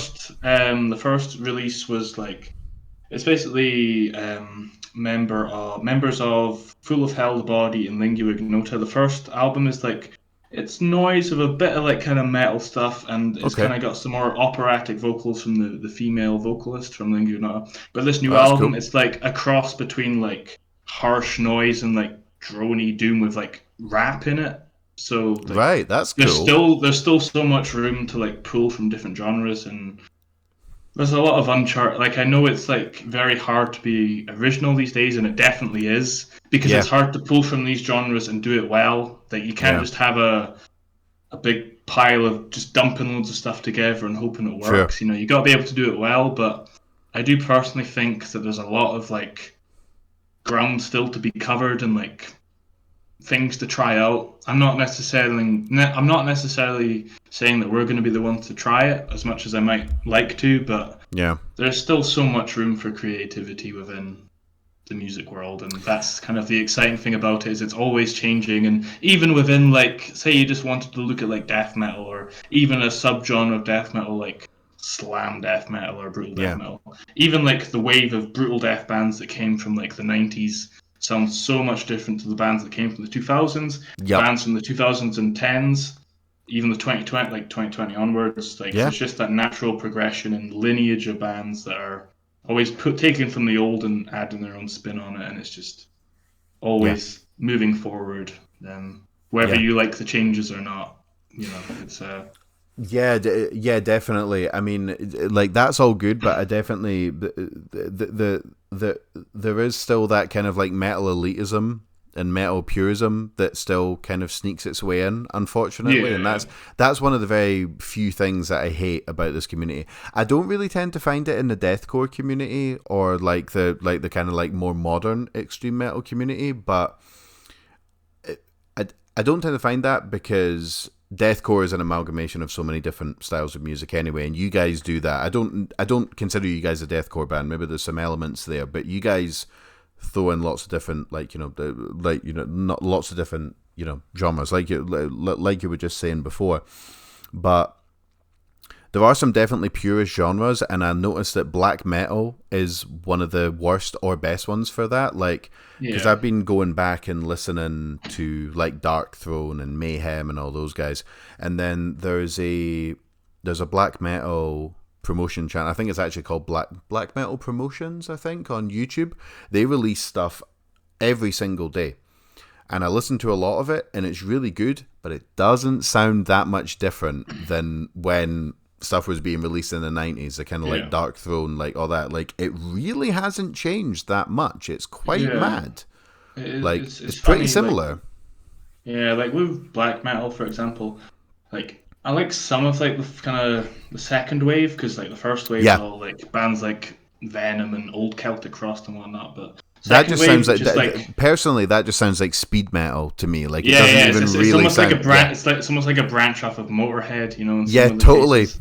But with like the second wave black metal, which is kind of what most people associate as the corpse paint and absolutely. Evil. There's some bands and records I like from that era, but a lot of like the really popular black metal bands I think are some of the most boring. Like some of the more interesting albums have kind of came later, and it's the black metal that pulls from lots of different styles. I like black metal is one where some of it, like the kind of more traditional black metal, sometimes it scratches the itch for me, sometimes it doesn't. But for me, I like black metal when it's like really experimental, or it's really. I'm more inclined to listen to like atmospheric music, but some of the best, like black metal's one where some of it's like a bit iffy for me, but when a black metal album is like really good, it's some of the best music that metal has to offer, in my personal opinion. Like some black metal albums are just out of this world, like as far as I'm concerned anyway. No, I'm with you. I mean, the thing for me is that if you've got this isn't just limited to music, but if you've got something that hasn't really changed in the last 30 plus years, it's going to sound a bit boring. It's going to sound a bit outdated, and it's the vocals that really ruin a lot of black metal for me. Like, it's not like I'm not some kind of elitist that's like, oh, you have to hit this, you have to do like this type of stuff. Like, it's not that. It's just that some black metal vocals, it sounds like a parody of black metal. Like, I was listening, I spent a good couple of weeks just listening to old school black metal. And I was thinking, does anyone really take this seriously? This sounds like a joke. Like, I'm sorry to say it. Yeah, and there definitely is some records where it's just like, I don't know if they're self-aware. Like, there's one depressive black metal that's coming to mind where it literally sounds like an elephant crying. And I don't think that's what they were going for, but it's like the wails sound like an elephant, and it's just hilarious. Yeah. But it's funny saying that. Like, I know it's an acquired taste. Like, I remember listening to like, I kind of like, I've always kind of liked some black metal, but like as far as like the depressive stuff goes, I remember like first checking out when I was like 14 or whatever, 15, and it didn't make any sense. I was like, this is. I mean, I had the same thing with death metal before, but I remember listening to it thinking like, this is so crap. This is just noise. Yeah. I don't get this. But then I came back to it like 2 years later, fresh ears, and I'm like, okay, I get it now. Same thing with like death metal. When I first heard like Cannibal Corpse, it's quite funny with death metal. When I first heard like the Cannibal Corpse, when I was into like some kind of heavy-ish stuff for my age, but I remember like listening to like Butcher the Birth and Tomb of the Mutilated, and like just thinking, what is this crap? I can't take anything from this. And I was like. But for some reason with those albums, I always kept coming back. Like, I didn't like it, but I was just intrigued. I was generally like scared of death metal as well when I first heard it. Like, when I saw the album covers, I was like, and read the lyrics, I was like, are these people act like? I didn't see the like horror movie kind of like it's meant to be seen that way. I felt like, man, these guys are fucked up. but Yeah. then I kind of learned to get it. But it's just funny how your ears do adjust. But I do get what you mean with like there's some. It's not even just a black metal thing. Like I don't know if that's a true statement actually. Now that I say it aloud, but Yeah. there's some genres where because hard like. And we've also got to remember we're saying this from the context of people that actually enjoy these vocals. Like Yeah. to the average Joe, even the best vocalists to us sound like a bunch of pigs being strangled. Yeah. It's a very I don't know. It's an acquired taste, as I say. It's it's yeah. It's definitely an acquired taste. Right. Add 2 points. Wait. Okay. Okay. Right. The first one that I'll make is that I sometimes get the same vibes of black metal vocals that I get off purely slam vocals. Like those kind of really over the top gargly vocals, and especially when they start going like like that type of thing. I know that was a terrible rendition. I don't think that's an acquired taste. I just think it sounds stupid. Like, I just think it sounds silly. I don't really understand. It just sounds silly to me. Yeah, And I listen to a lot of different I listen to a lot of different types of metal vocals. I've got an appreciation for all of them. Like, I really like Vulvodynia. Duncan Bentley's an absolute monster. He does some of those kind of like very over the top slammy vocals. It's totally cool. But when it's literally the same noise for like a 25-minute album, that just gets a bit ridiculous after a while. Like it really does. I get what you mean. Like there's I like when I was first getting into the heavy stuff, I was all about the ultra brutal over the top stuff. I still am in some ways, but Sure. I don't know if it's just me getting older. Like some new, but I'm not going to name any names, and it's no one. It's not even like local bands or anything. Like that. It's just Sure. bands in general. There's some bands where I do hear, and I just feel like. I mean, I'm sure you could say the same thing for any other genre, but I just feel like I've heard the same record already done, and there's bands that have done that same record and they've done it well. And I do get what you mean. Like, you do get. I don't want to because I don't actually know anybody personally that does this. Like any vocalist I've ever met, I think they're pretty fucking good. But you do see like the odd vocalist where they're like listed as a vocalist, but it's just like this one noise you can make. And I do sometimes just stop and think like, are you really a vocalist or can you just make that one noise? Like, at what point do you become an actual vocalist, and at what point are you just like? Because, I mean, I'm sure I don't know what you're like if you do vocals or like play instruments or whatever, but like I'm sure you could make some pretty silly noises that would sound cool if you were to record them and put music behind them. But at what point do you actually become a vocalist, and at what point are you just someone who can make a few silly noises?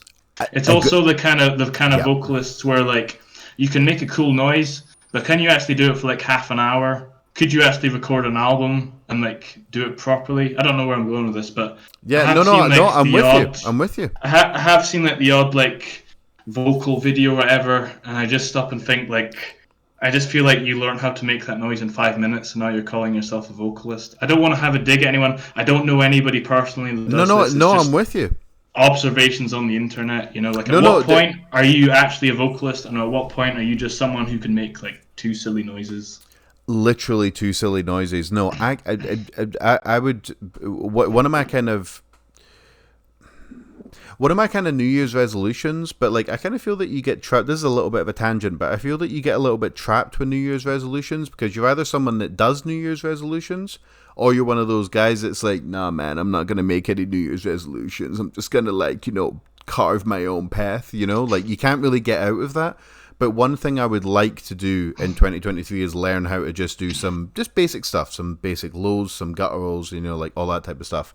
The only thing I can do is kind of like very, very like not well appreciated in the scene is kind of like inhale lows type things.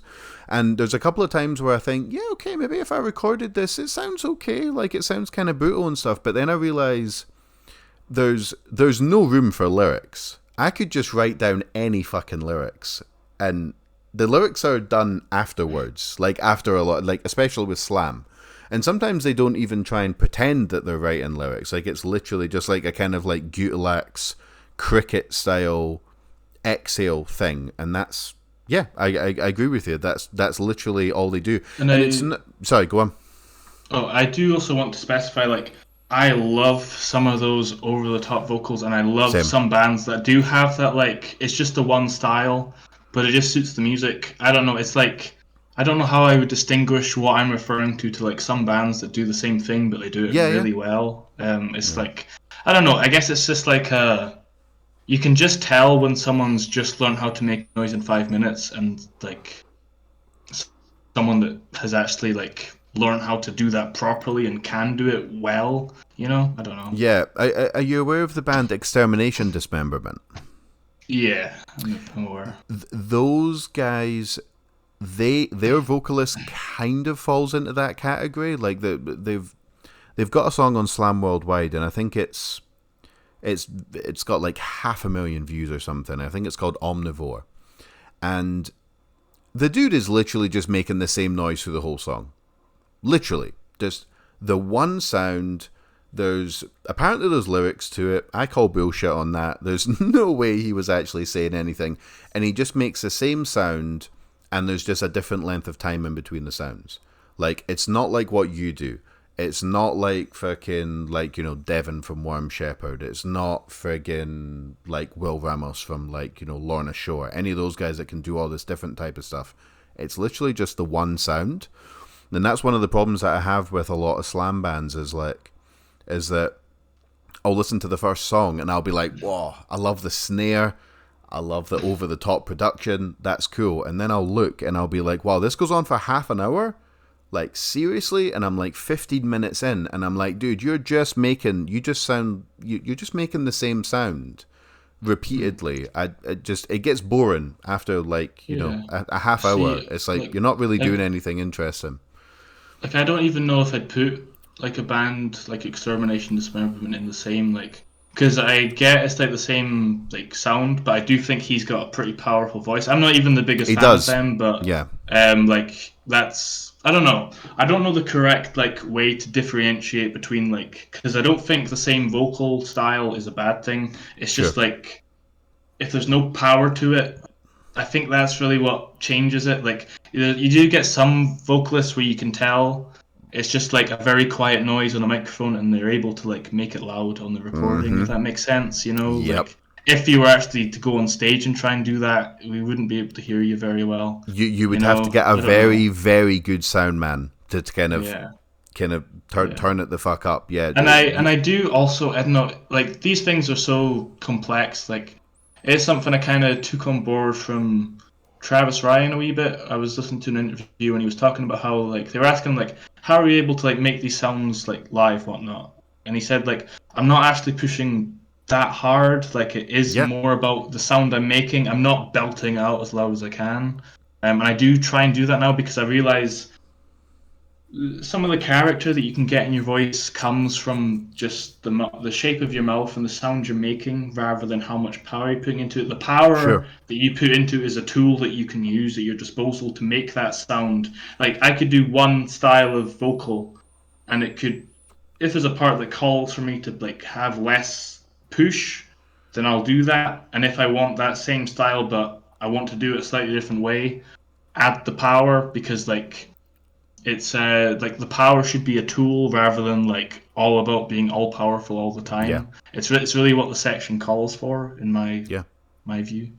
Yeah, no, totally. I mean, like, I think one of the most powerful vocalists on the scene right now is Alex Terrible from that band that I can't remember the name of. Weirdly enough, Slaughter to Prevail. Slaughter to Prevail. I've seen him playing live, and he puts the microphone away from his mouth and then just fucking belts, and you can hear it. That is so impressive. Like, how loud he is. Like, that's a skill. Like, he doesn't even need a fucking microphone for some of his sections. Like, he's so powerful.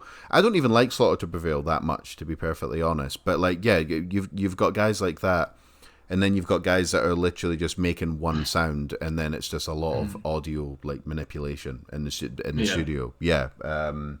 Yeah, I mean, but I mean, this goes back to what I was saying. This is a crazy.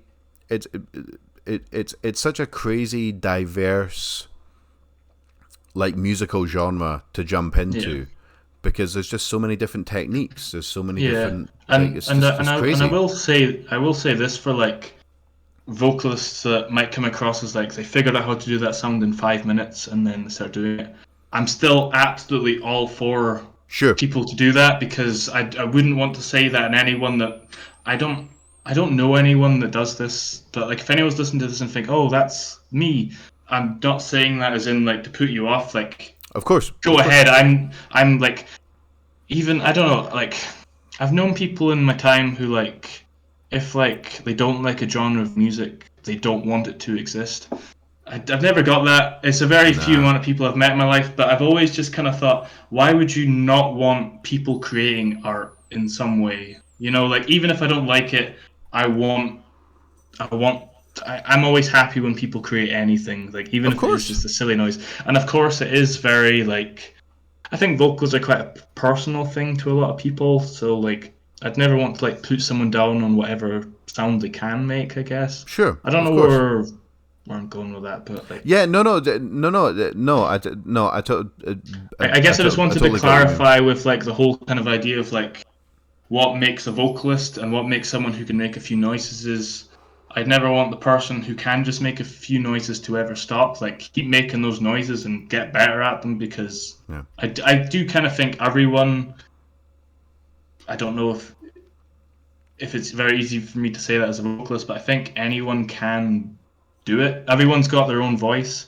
yeah, Like people say the same thing in the context of like singing, and I definitely agree. I think everyone can sing. They've just got to find their style and yeah, what their voice is best suited to. You know, because yeah. not everybody can do the same things. Like there's some vocalists, no matter how hard I try, I'll never sound like them. I might be able to do like my version of their technique, but everyone's got their own voice, and Yeah. can't really help that, you know. So Yeah, absolutely. I mean, like,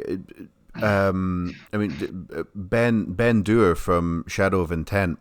I saw him. Are you aware of a YouTube channel called Cardivox Academy? what's the channel called? Cardivox. It should have a lot more views than it gets, but it's a guy from it's a guy from a band called Kardashev, and he can do singing, but he also coaches people on how to do like harsher metal vocals. And he's done a couple of interviews with people. He's had Dickie Allen on. He's had Ben Doer from Shadow of Intent and stuff. And they had a they had some. I really resonate with him because he really like breaks it down and kind of like pulls it apart in the same way that I like to do. And Ben said that like he's a fantastic vocalist. I mean, whether you're a fan of Shadow of Intent or not, like I love them, but he can do so many different things. But he said that for the newer stuff, which I think is fucking great, he has, rather than trying to do 50 different things, he's just trying to do one or two things very, very well Yeah, and just putting it in a different way. So like that's kind of like a defense of just like, if you can just do mids, great, make them yeah, interesting, just do them and do them very well. do Yeah, them very like well. Yeah, yeah. totally.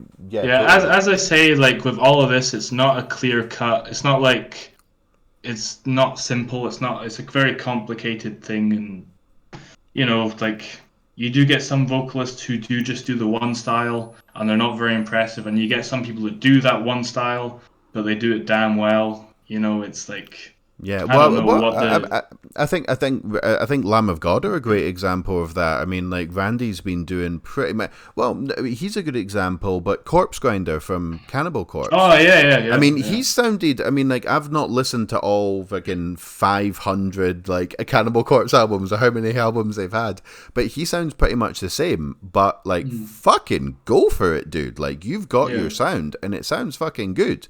Yeah, Like I it guess sounds. Yeah. I guess it depends on the kind of band. Like Cannibal Corpse are the kind of band I see them as like a Motorhead of death metal. Like every Yeah, album, totally. you kind of know what you're gonna get, but you don't really want anything else. Like Yeah. if I don't really want Cannibal Corpse to be like obviously it's cool if they try out different stuff, but you always want the meat and bones death metal that you expect. You know, some bands Yeah. have that, some bands don't. Some bands, if they release the same album, it's like great every time, so long as they're doing it well. But you get some bands that'll do the same album, and it's like, come on, you can try something a wee bit different. But I understand it's like you get so many bands that will say that it doesn't really matter what they do, they feel like they're losing because if they do the same record all the time, people say, why aren't you changing up your sound? But if they Yeah. do change up the sound, then you get people say like, it doesn't sound like this album I like. I don't like them Yeah. anymore. You know, so some bands just can't win. Yeah, But no, yeah, no, absolutely. Yeah, yeah, just having, yeah, just doing that same thing works for some bands. I couldn't possibly tell you why it works for some bands and why it doesn't for others. I have absolutely no idea. But yeah, Cannibal Corpse. I was listening to their most recent album, which I can't remember the name of. I'm super bad at remembering names. But I listened to it and I thought, this sounds like Cannibal Corpse. This is yeah, exactly what you would expect. Like, it would be really weird if Cannibal Corpse just threw in like a Jint section, yeah, or went like operatic or something. I'd be like, yeah. come on, Yeah, guys, like, and it's weird. Like, I'm just gonna use Camp Corpse as an example. Like, sure, not all the albums sound like identical, but you kind of it's pretty. It's like meat and bones death metal, which is kind of what you want. But yeah, even within those, like I don't know how many albums they've got. Like if I was to look at like the more recent years, like Kill, Evisceration, Played Torture, I thought were brilliant, and then they brought out a Skeletal Domain and. Do you know what the album cover with the guy with the knife is? Like Red Before Black, is it? I don't know if that's a track on the album. Well, that album before the newest one, like mm-hmm, even though it's kind of what you'd expect, I thought those two albums, Skeletal Main and the one with the guy with the knife, didn't really appeal to me that much. But yeah, the new one, even though it's still Cannibal Corpse as it always has been, when that came out, it's like, oh, this is like a return to form. Like it thought it sounded brilliant. So it's like you can do the same style, but some albums just work and some albums don't. But that's just me personally. I know some people that really enjoyed those albums and disliked other ones. It's all a matter of personal preference, but it's funny how you can have a band that's got like 10 albums that all sound pretty similar, but they've still got those albums that just are better and some that kind of don't have that same magic, I guess, you yeah. know. Slayer are a good example of that. I'm a big Yeah, yeah. Slayer fan, but like a lot of their stuff just sounds much like the rest. But it's like, it's music. Music's a funny thing. You can get a band that sound basically the same, and you can go, yeah, that album's better than that album.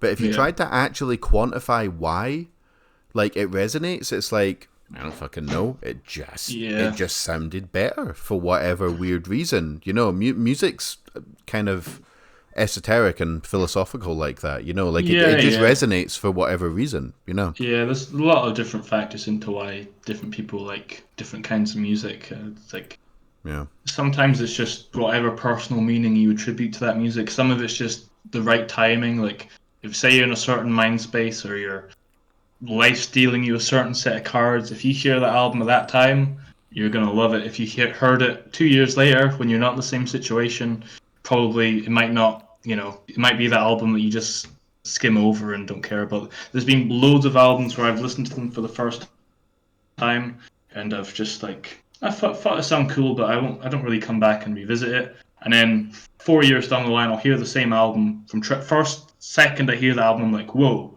how did I Yeah. not clock onto this the first time? And there's a few different reasons why that's the case. Sometimes it is just I'm in a different mental state. Some of it's just like I've gotten into other styles of music since that kind of are a bit more like this album. So now I Yep. kind of get what they're going for now. And sometimes it's just like it literally just didn't tickle the same part of my brain as it did the first time. Like Yeah. And it it, for it just yeah. it just makes sense when you come back to it. Yeah.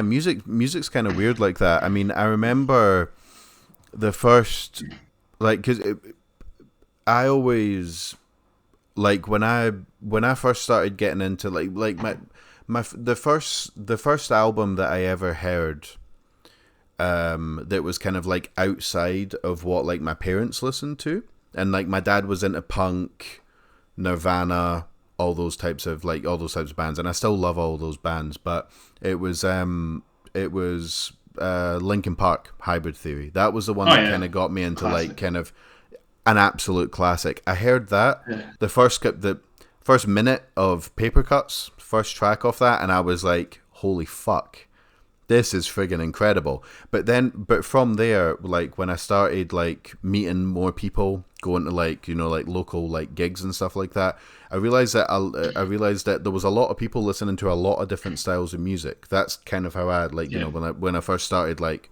I used to like I still watch a lot of skateboarding, but I used to skate like way back in the day when I was like 15, 16 years old. Yeah. And the everyone was always listening to different stuff, and I thought, yeah, that's where it's at. Like don't just listen to one style. Absolutely. Yeah. Experiment. Why Yeah. not? Like And just it's funny. There's so much variety within like one genre. Like a classic example I'll think of is I've got two friends from up north where I'm from.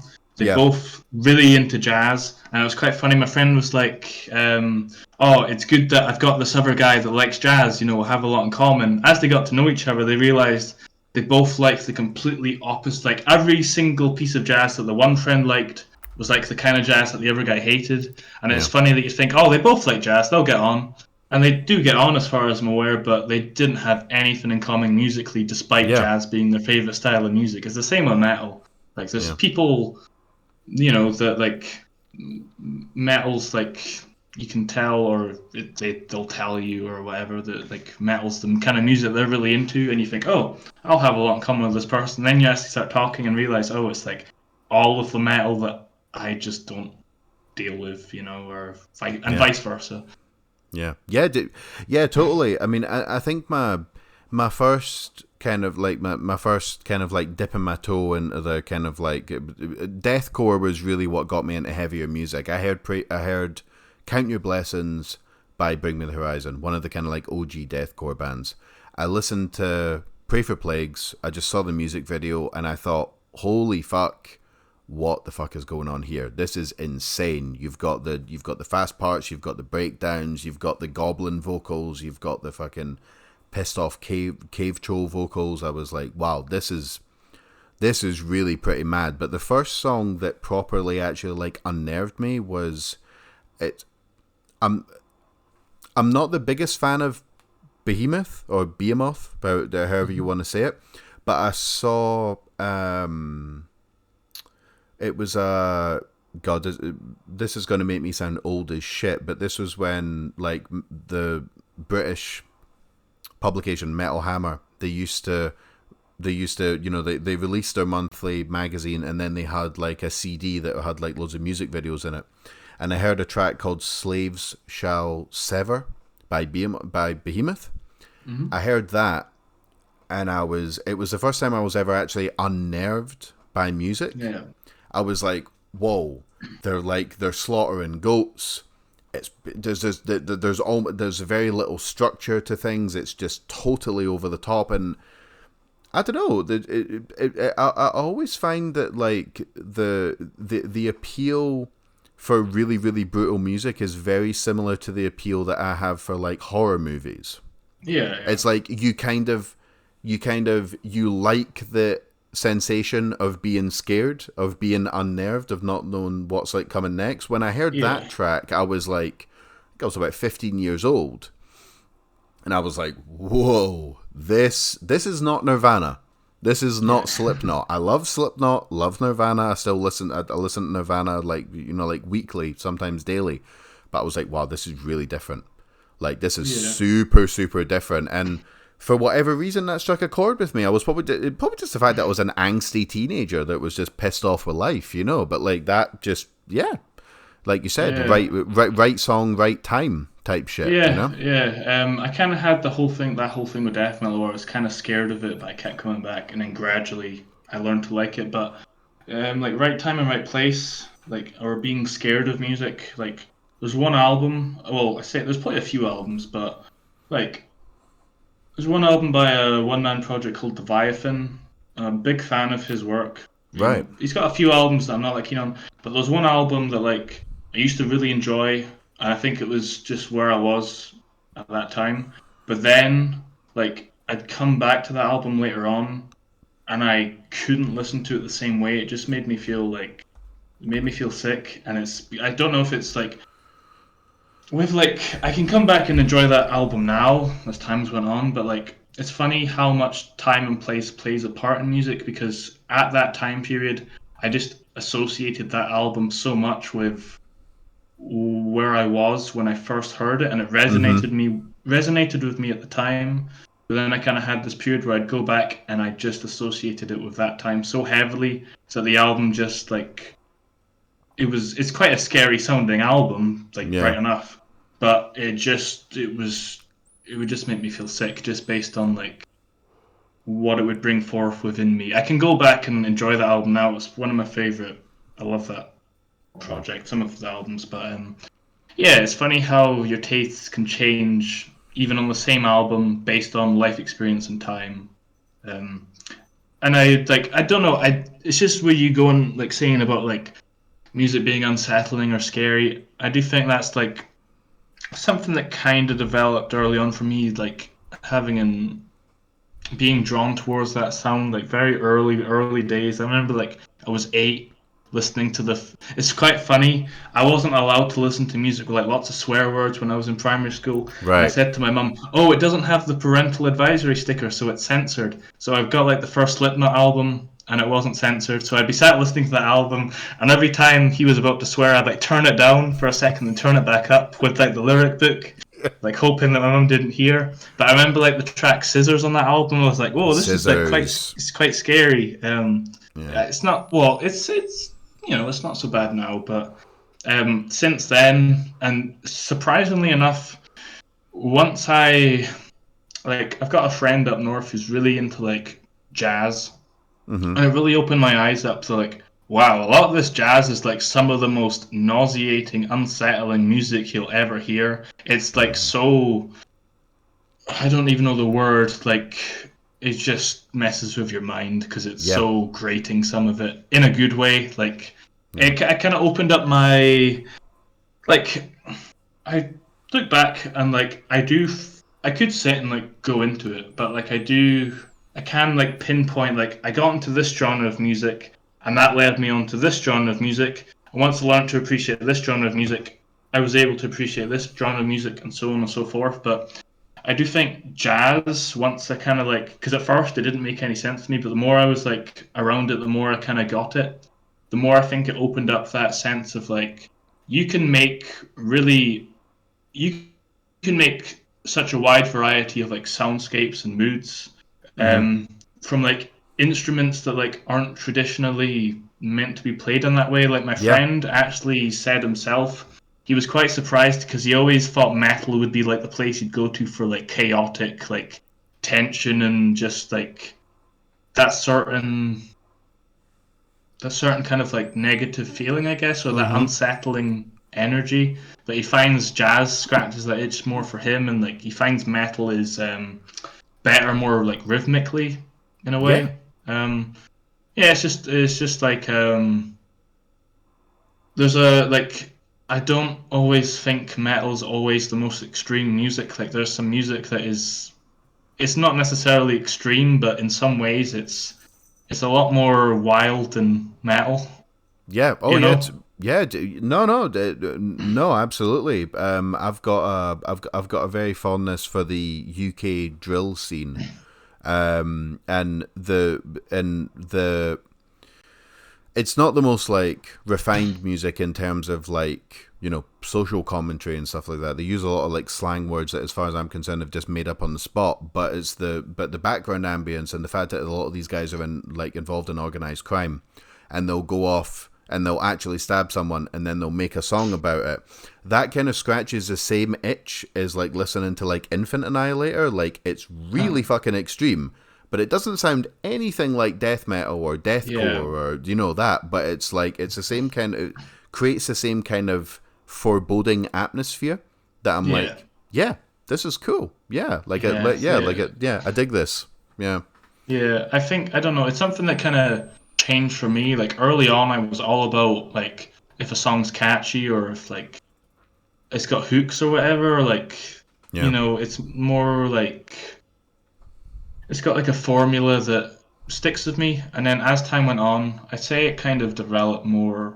Once I started kind of getting into like more atmospheric side of music, not even metal. Like I definitely am drawn towards atmospheric metal, but when I kind of got more into like I don't know noise or ambient music or kind of some of Yeah. the jazz was supposed to, it's not really about like the riffs or the beat or how the verse or chorus or whatever, but more just like what those sounds invoke in you. Like you Yeah. can have a really good record and it's literally just like one instrument, but it's more just about enjoying the textures of that sound rather than like it's not catchy at all, but it just appreciating the sound for the sound rather than the kind of The lyrical content and yeah, the local context or like if it's catchy or if it has a good beat, like just it's like I've kind of there was a period in time where drone music didn't make any sense to me, but yeah. as times went on, I realized it's more about appreciating the textures of the sound rather than Textures. like Yeah. trying to like come away with it thinking, oh, that was a catchy song or what, you know. Yeah. It's more about just like enjoying the sounds, Yeah. you know. And since Yeah. then, I've like I can appreciate more like minimalistic music where there's no like it's not conventional by any means, but it just sounds good. It sounds good on the ears, you Yeah. know. Yeah, the texture is the right word to use. I mean, like the drone band that I imagine everyone always mentions is Sun. Those were that was one of the first drone bands that I ever got into, and I thought, and like looking back on it, it's basically just one riff, and then it's just manipulated for like 5 minutes, and then you just do another one. And for whatever reason, that like it took a night to believe, I think, is one of their songs. Oh yeah. Like that is just an absolutely incredible. But it's difficult to even call it a song. It doesn't even like it doesn't have a chorus. It doesn't have a verse. But for whatever reason, it's just like wow, spine tingling shit. You know what I Yeah. mean? Like yeah, It's almost like whatever whatever kind of feeling the sounds give you. And sometimes the way I like to listen to music is I will like something I kind of used to do it and then I fell out of it and then I've kind of come back to it is I like to like I'll put on an album start to finish and I'll sit there with my eyes shut and just let whatever visuals come to my head, and that's one of the best ways to appreciate music is just immersing yourself in the sound of the full album start to finish and just soaking it all, like going into that world for a wee bit. And another thing I'll say about Sun is if you're not a fan of them on record, they are like one of the best live experiences I've ever seen. Like I saw them, I think must have been the year before COVID, and like I was literally like, I mean, it was good sound and everything, but at some points I didn't feel like I was at a gig. Like with their like smoke, like use of smoke machines and yeah, lighting, I felt like I was on top of a mountain. Like just like it's a weird thing to describe, as well as just like the physical sensation of feeling the like such loud amps like rumbling throughout your body. Like there's parts mm-hmm. where I literally felt like I was being like moved about by the music, just like by how powerful it was. Yeah, But like if I'm ever I don't know if I felt like I would do it, and I haven't really experienced it with any other genre like bands, but like it was like the beginning of the set, and it was like this blue light that kind of encompassed the whole room, yeah, and these like they were just pumping smoke into the room, and I was looking around, and it's like wow, I don't feel like I'm in a venue anymore. I feel like I'm on some strange esoteric mountain, yeah. and it's just like just seeing like these shadows of figures all around me, and like I don't Yeah. know. They're very impressive live, Yeah, yeah, no, I've heard really, really good things about them. Yeah, yeah, it's and yeah, they're one of those bands you can't watch a YouTube video. It won't capture what it's actually like when you're there, as it is the case of any band. But like, it's really like I remember like me and my friend was showing like a video of Sun playing live, and he was like, "When are they gonna stop tuning and start playing?" But like when you're actually there, it's just like so powerful the sound, you know, and yeah, yeah, they were really impressive live. Definitely recommend seeing them if you ever get the chance. yeah. No, no, I would like to. I need to. I need to. I need to. I need. I need to get to. I need to get to more gigs for sure. I mean, I'm a I'm a family man. I've got like a 15-year-old son, I've got an 11-year-old son, and I've got like a toddler, like an 18-month-old. You know, and so I've been doing the dad thing for like 15 years now or something. So Yeah. I haven't exactly had all the time in the world to go and see like a lot of different bands. But yeah, son are they're they're definitely up there. Yeah.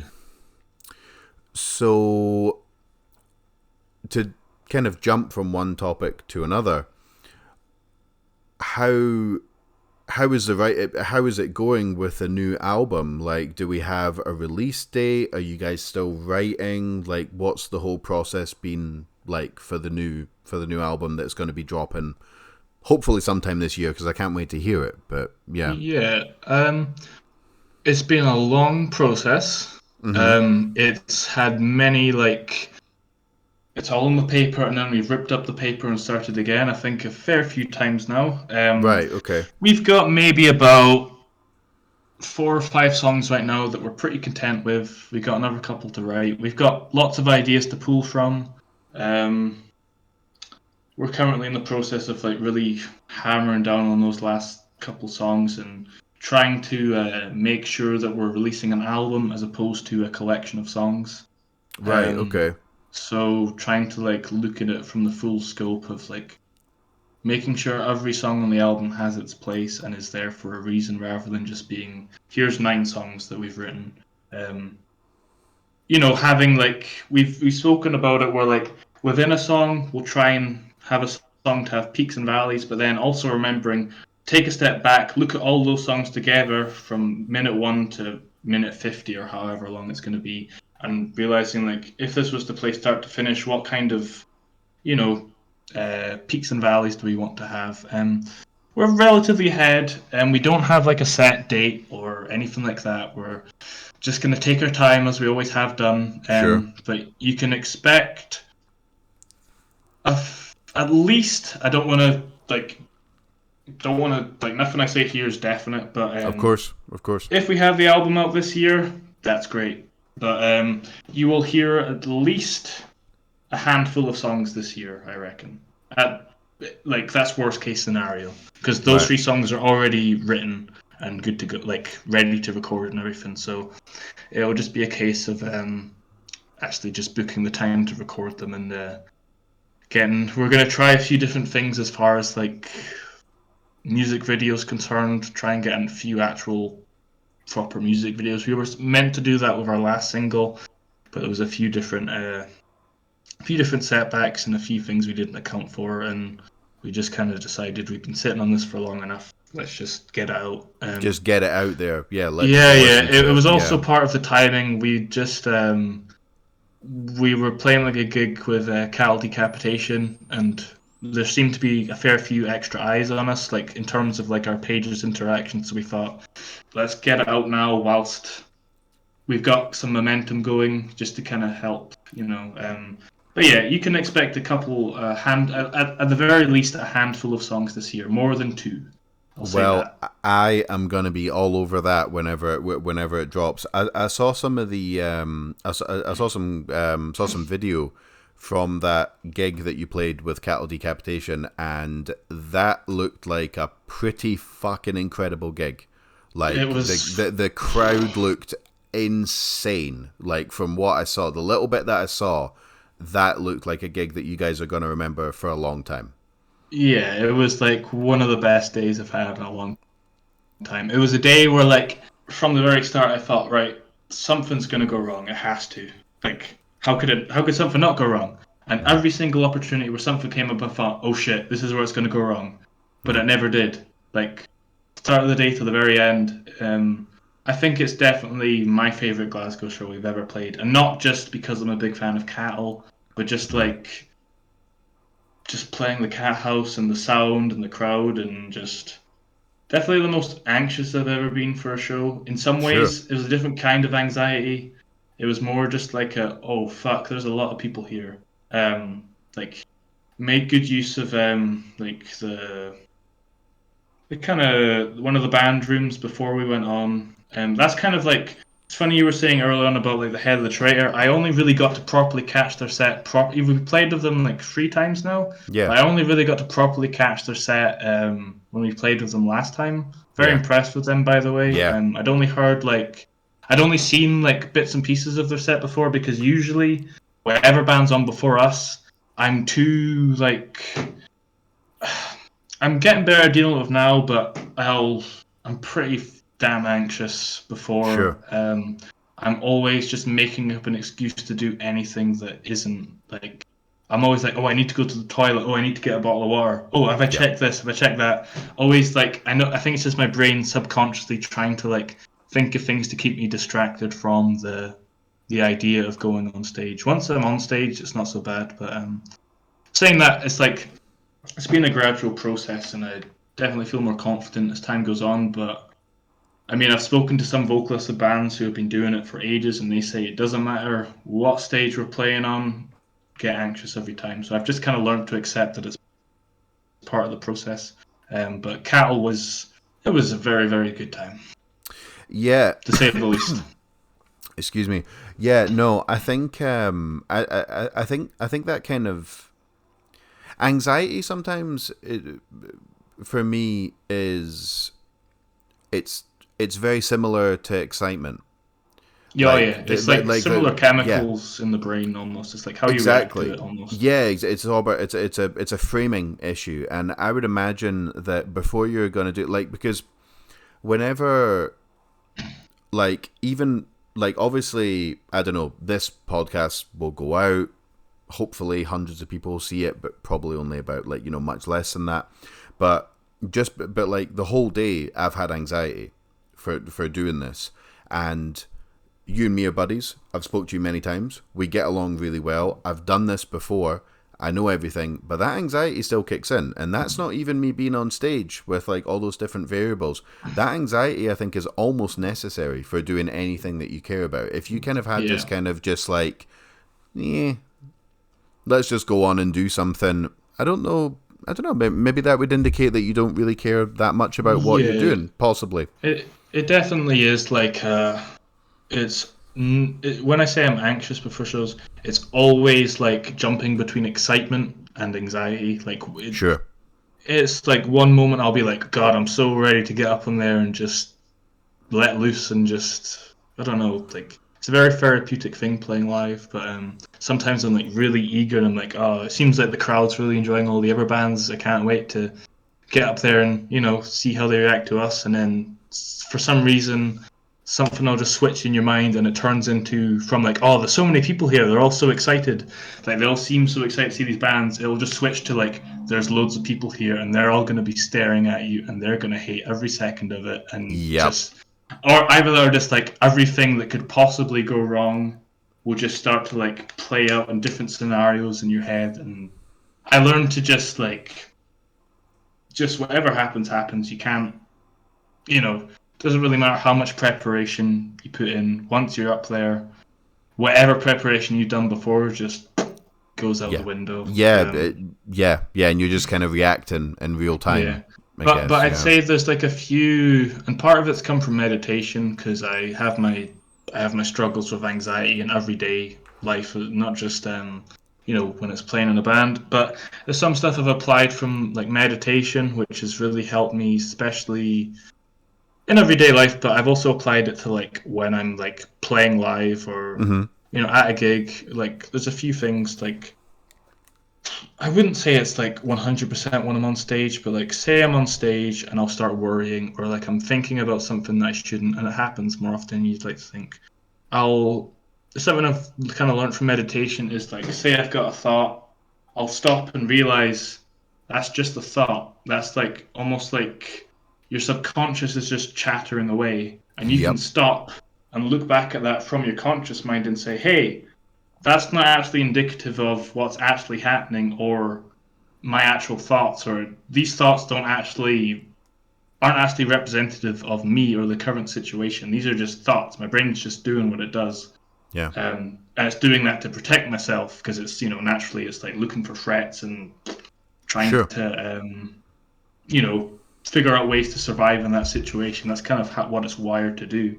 Yeah, of And then course. an extension of that from just like going into the present moment and just being like, oh, anything I'm thinking about, it's not actually happening. What's actually happening around me? Nothing I'm worrying about. But it's also like I've already kind of said it, but like looking back on your subconscious mind that's just bubbling away and sometimes sinks to the top of your brain, looking at it from the conscious level and just thinking, that's just my brain thinking, it's not actually happening, and just Yeah. snapping back into the present moment. That's something that has helped a lot, not just with like the band, but just everyday life. Like even just if I'm at work or just everyday life and I start getting anxious, I'll just stop, come to the present moment, realize, oh, nothing bad is actually happening to me, Yeah. and I'll just observe my thoughts from like a different angle. Sometimes I can just push those thoughts away. I can just realize they're just thoughts, and I can just shift them away and move on and start thinking about something else. Or I can like analyze those thoughts from a place that isn't just straight anxiety, that isn't going to help me, and I can analyze it from a more sensible position within my own my own brain, and kind of analyze it and think about it properly without think about it rationally without the kind of fear that comes from the anxiety. Yeah, yeah, no, man, no, absolutely, no, you're making plenty of sense. I mean, I don't, I don't do, I don't do much in like the type of meditation that I kind of practice is more just kind of like basic mindfulness meditation, like kind of just there's a there's a guy that I'm a big fan of that you may have heard of, you may have not heard of him, you might like him, you might not like him, but he's called Sam Harris, and Oh yeah. he does a lot of meditation practice. Like he does a lot of different things. He talks about social issues and politics and all that type of stuff. But he got me into doing. Was it you okay? Yeah, I was just I've Yeah, actually got a book by Sam Harris, Free Will. Just there you go. I just thought I'd point that out. I Just love that. yeah. That book was Yeah, that shaped my understanding of things. I haven't properly read it. I've read bits of it. I got it quite recently, but it is to help when I know that you want to talk about COVID, so I don't know if I'll save this for when we start talking about that because Yeah, it kind yeah, of ties in, or if yeah, that's yeah. Sure. where we're naturally going to go. Yeah, Um, but whenever I'm like in a something that's kind of developed since COVID is this like extreme existentialism that just comes to me, and it's just like, or I'll start thinking about free will, and I'm like, I need to. In fact, it'd probably be best to come into this. Well, no, I'll just go into it naturally. yeah, Since yeah. No, just COVID, speak your mind, mate. Speak your mind. since COVID, there was like a time period. I attribute some of it to long COVID, some of it to other circumstances. I've always kind of had my struggles with mental health since I was very young. Yeah, me too. Um, Me too. We can but get into that. Yeah. yeah, but something that just happened throughout COVID, and I think it's not just COVID, but all the external things happening in the world is I've just constantly have this like existential like what is I'd just be overwhelmed by like the smallest things in life, or just like things that would just be things that would just never bother me before suddenly just bothered me, and I just couldn't wrap my head around it. I had this period where I attribute some of it to long COVID. I attribute some of it to being locked away by myself for too long. It's Sure. like after I had COVID, I started to develop like this.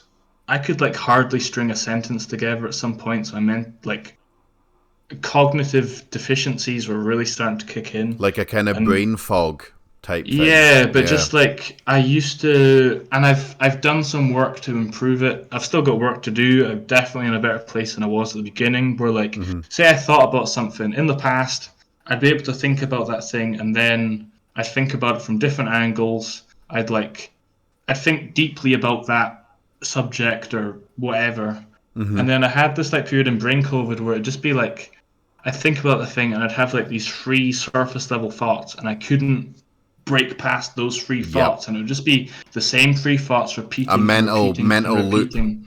Yeah, and I still have it with some stuff, and one of those was like I'm just going about my day, and then suddenly my brain's like, do we have free will? Is there free will? And I couldn't like shake past like my thoughts about free will.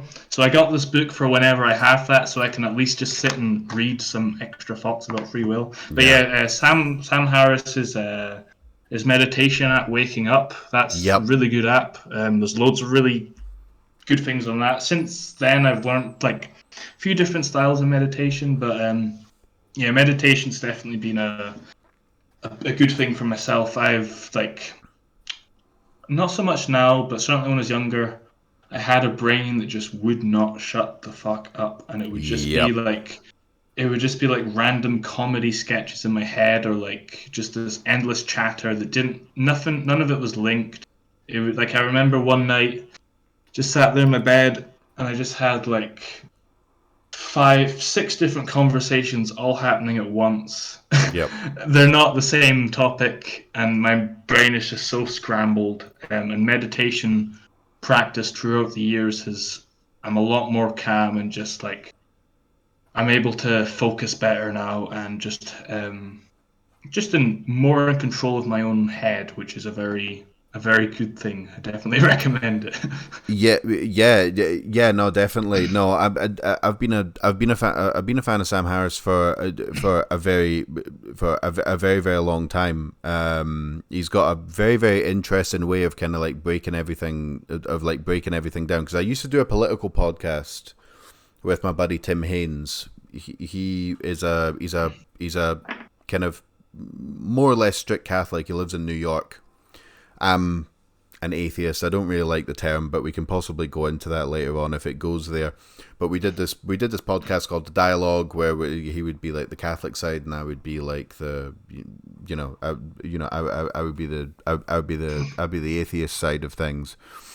And Sam Harris really resonated with me because when I was an angsty teenager, I didn't really like organized religion. I still don't necessarily like organized religion, but I've kind of like softened my stance on it.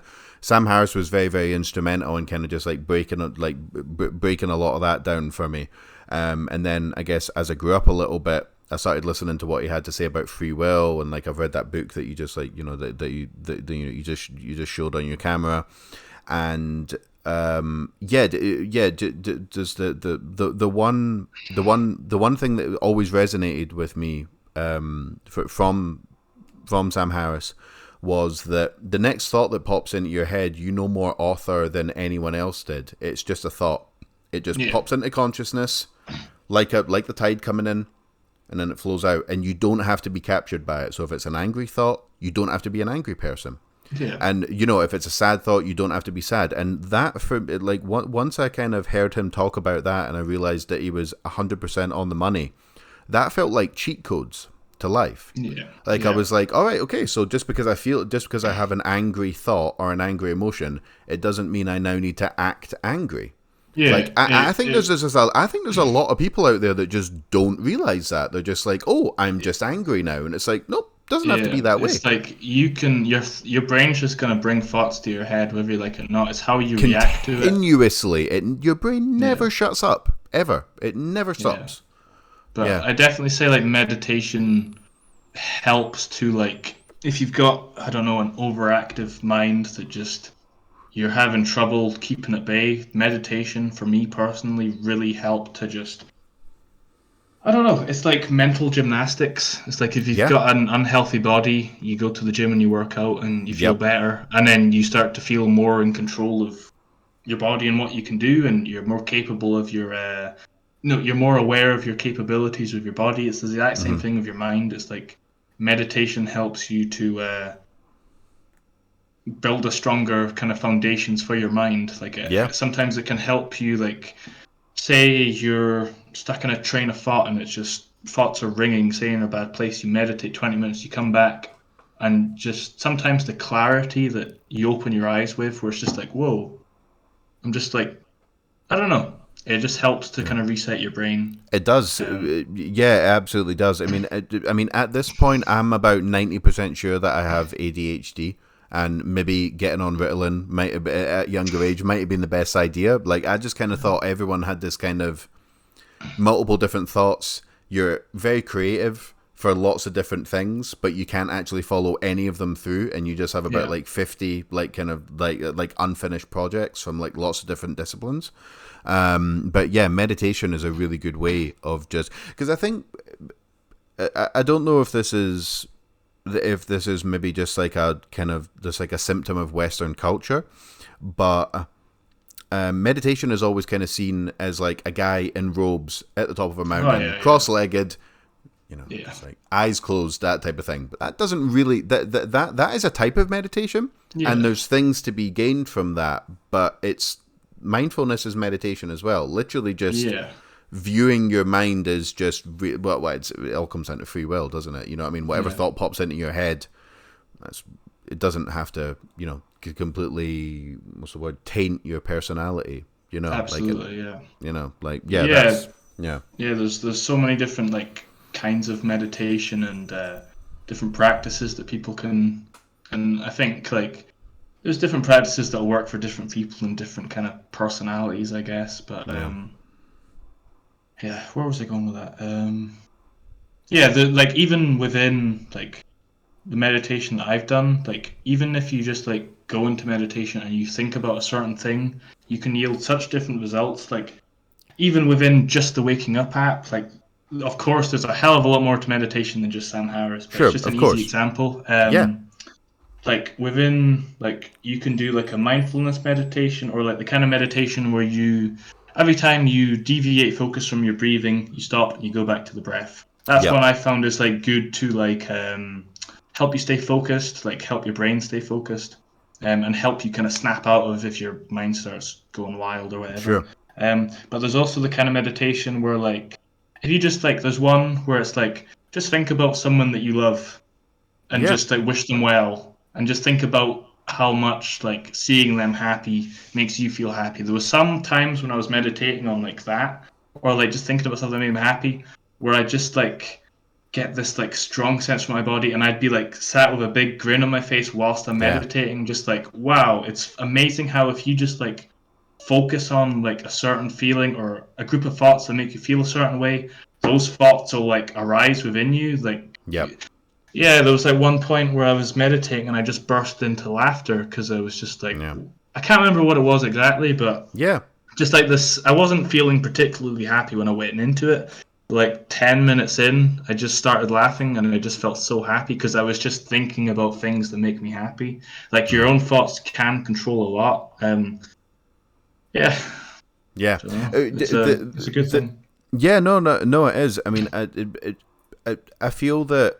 I mean, again, I'm just paraphrasing Dr. Harris at this point, but he's been really, really influential on a lot of my thoughts. But you can extend that love. You can extend that kind of like, you can kind of just, for me personally, I kind of now just want, even people that I really don't like and that really don't like me, I kind of just want more happiness to be spread around. I might not like that person. I don't want them to be anywhere near me or my family. But if they're happier, that's a net good for the world. I don't want them to be sad. I don't wish them any harm. I want them to stay the fuck away from me. I don't like them, like they can just go over there and do their thing. But that kind of infinite compassion, that's something that I think we should all be striving for. And it's really. It's something I've kind of more started doing myself recently. It's still meditating, but if you start meditating and you think of it from the context of like, right, I'm like going into the deep end here. I'm just like doing some deep water diving. Let's see what's in here. Let's try and figure out some like you're just delving into your mind and like figuring yourself out, and just kind of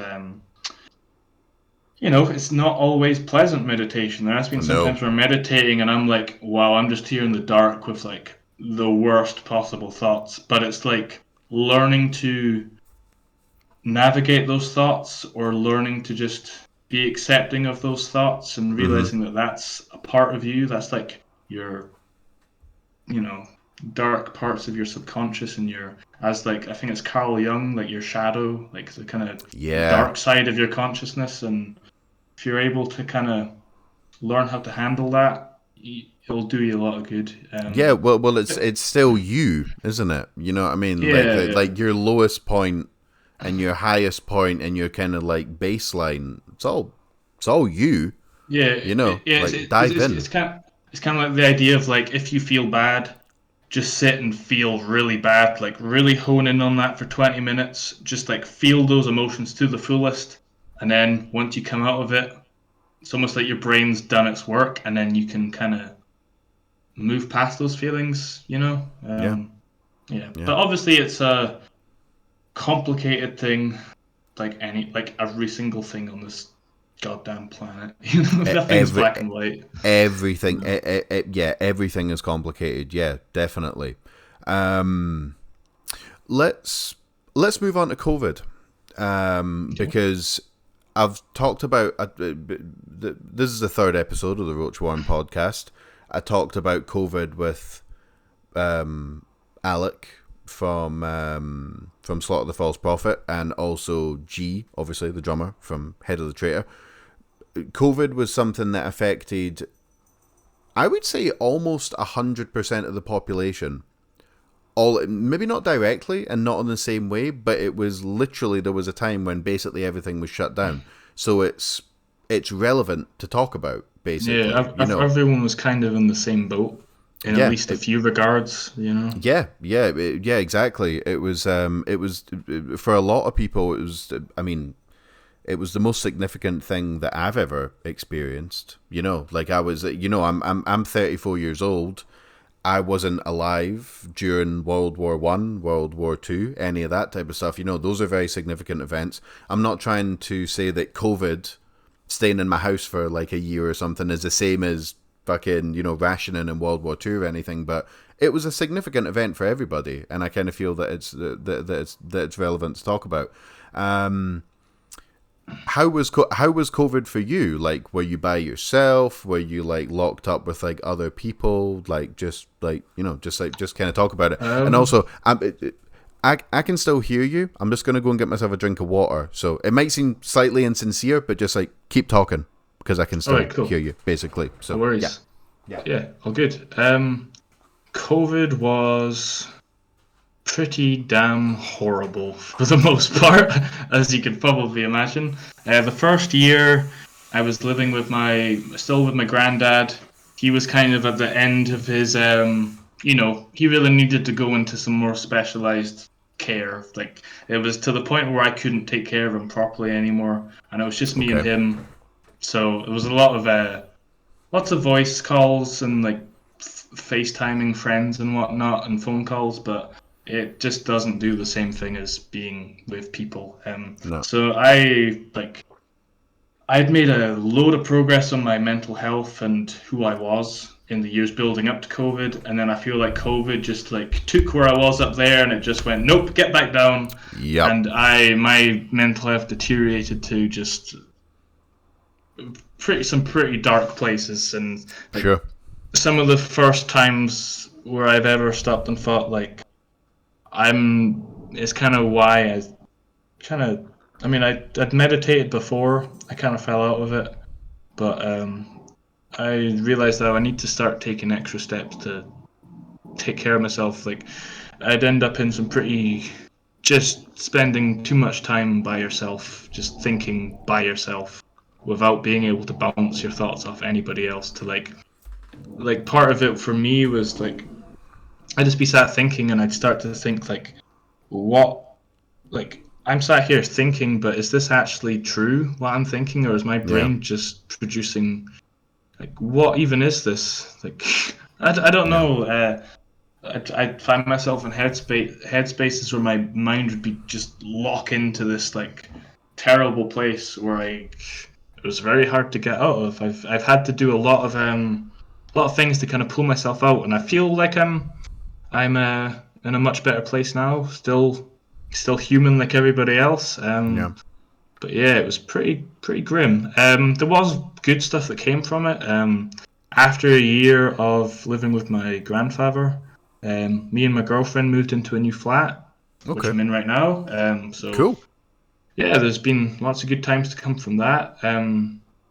Yeah, it's definitely been like stepping stone, and I think COVID, not just COVID, like I don't think COVID by itself was the main factor. It was the fact that there was so many other things going on around COVID. Like COVID was just a small piece of the Yep. puzzle, and it's definitely kind of maybe more socially aware in some regards.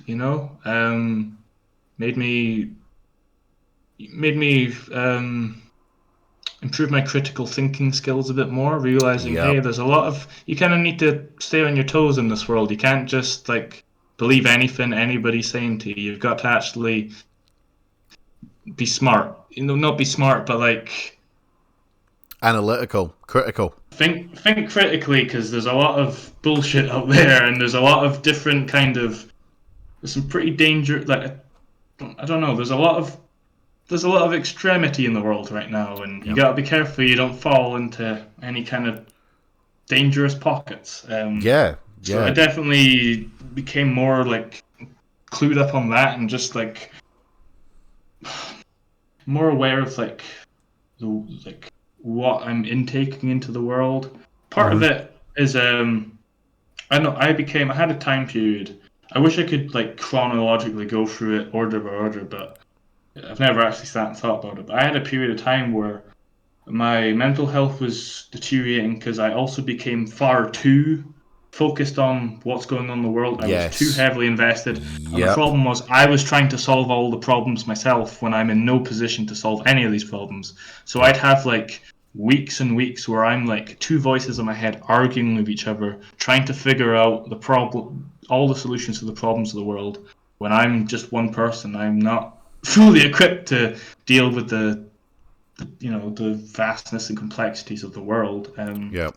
So I've had that double-edged sword where I've become more aware in some regards and more clued up, but I've also had to step away and focus on the small things in life. It's like, especially recently, I've been more like, I'll focus on my own demons first, Yeah. and once you kind of work on your inner stuff that's going on inside of you, what's going on outside isn't. Some of it's not actually as. Is the world actually as bad as it seems, or is it just what you're exposed to? And I don't know. There's loads of different things to think about. Yeah. I'd say it's. I don't know. It's been a period of life that's had many different chapters for myself.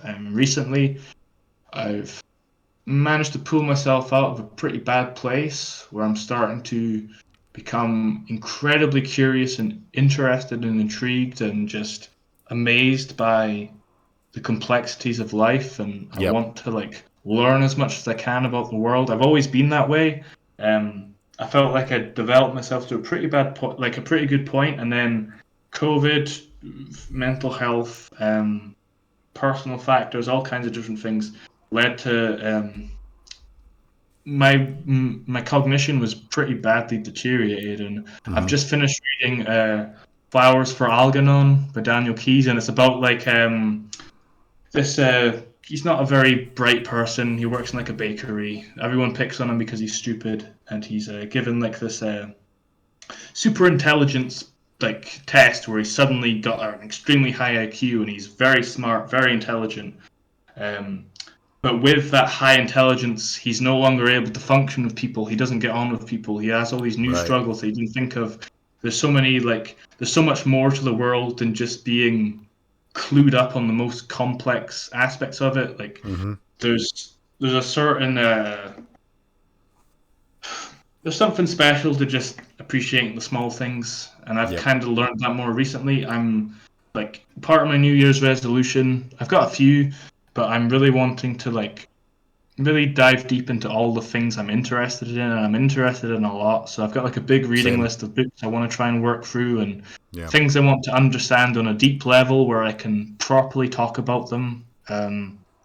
So I'd say COVID has, I don't know, it's almost like you need to, I'm trying to think of a good analogy. I know there's loads of them, but like sometimes you've got to break to be able to grow stronger, you know. And Yeah. COVID definitely broke me. I was I wasn't in a very good place for a long period of time, but since picking up the pieces and learning from like any mistakes I've made, or like just just learning from those challenges, I think coming out and feeling a lot mentally stronger and confident in a few ways I wasn't before, as well as just like opening up my eyes to. I'm trying to think. Had a train of thought there and it's just vanished. Um, Happens to the best of us, man. Don't worry about it. yeah, just trying to go back to just enjoying everyday life. Like try not to try not to let the weight of the world burden me too much. Well, I mean, COVID stripped a lot of just things that we really took for granted. It really, really did. Like I'm definitely an introvert, and specifically, like I think a lot of people get extrovert and introvert. I think they get that confused with how social you are as a person, and for me, they're not connected at all.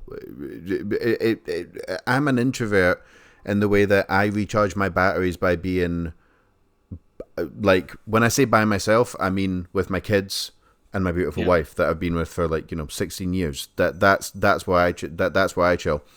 I love doing this. This is awesome. This conversation. This is this is awesome. This is not how I recharge my batteries. You know what I mean? Like, this is and that's not because I don't like you or I don't like human beings in general.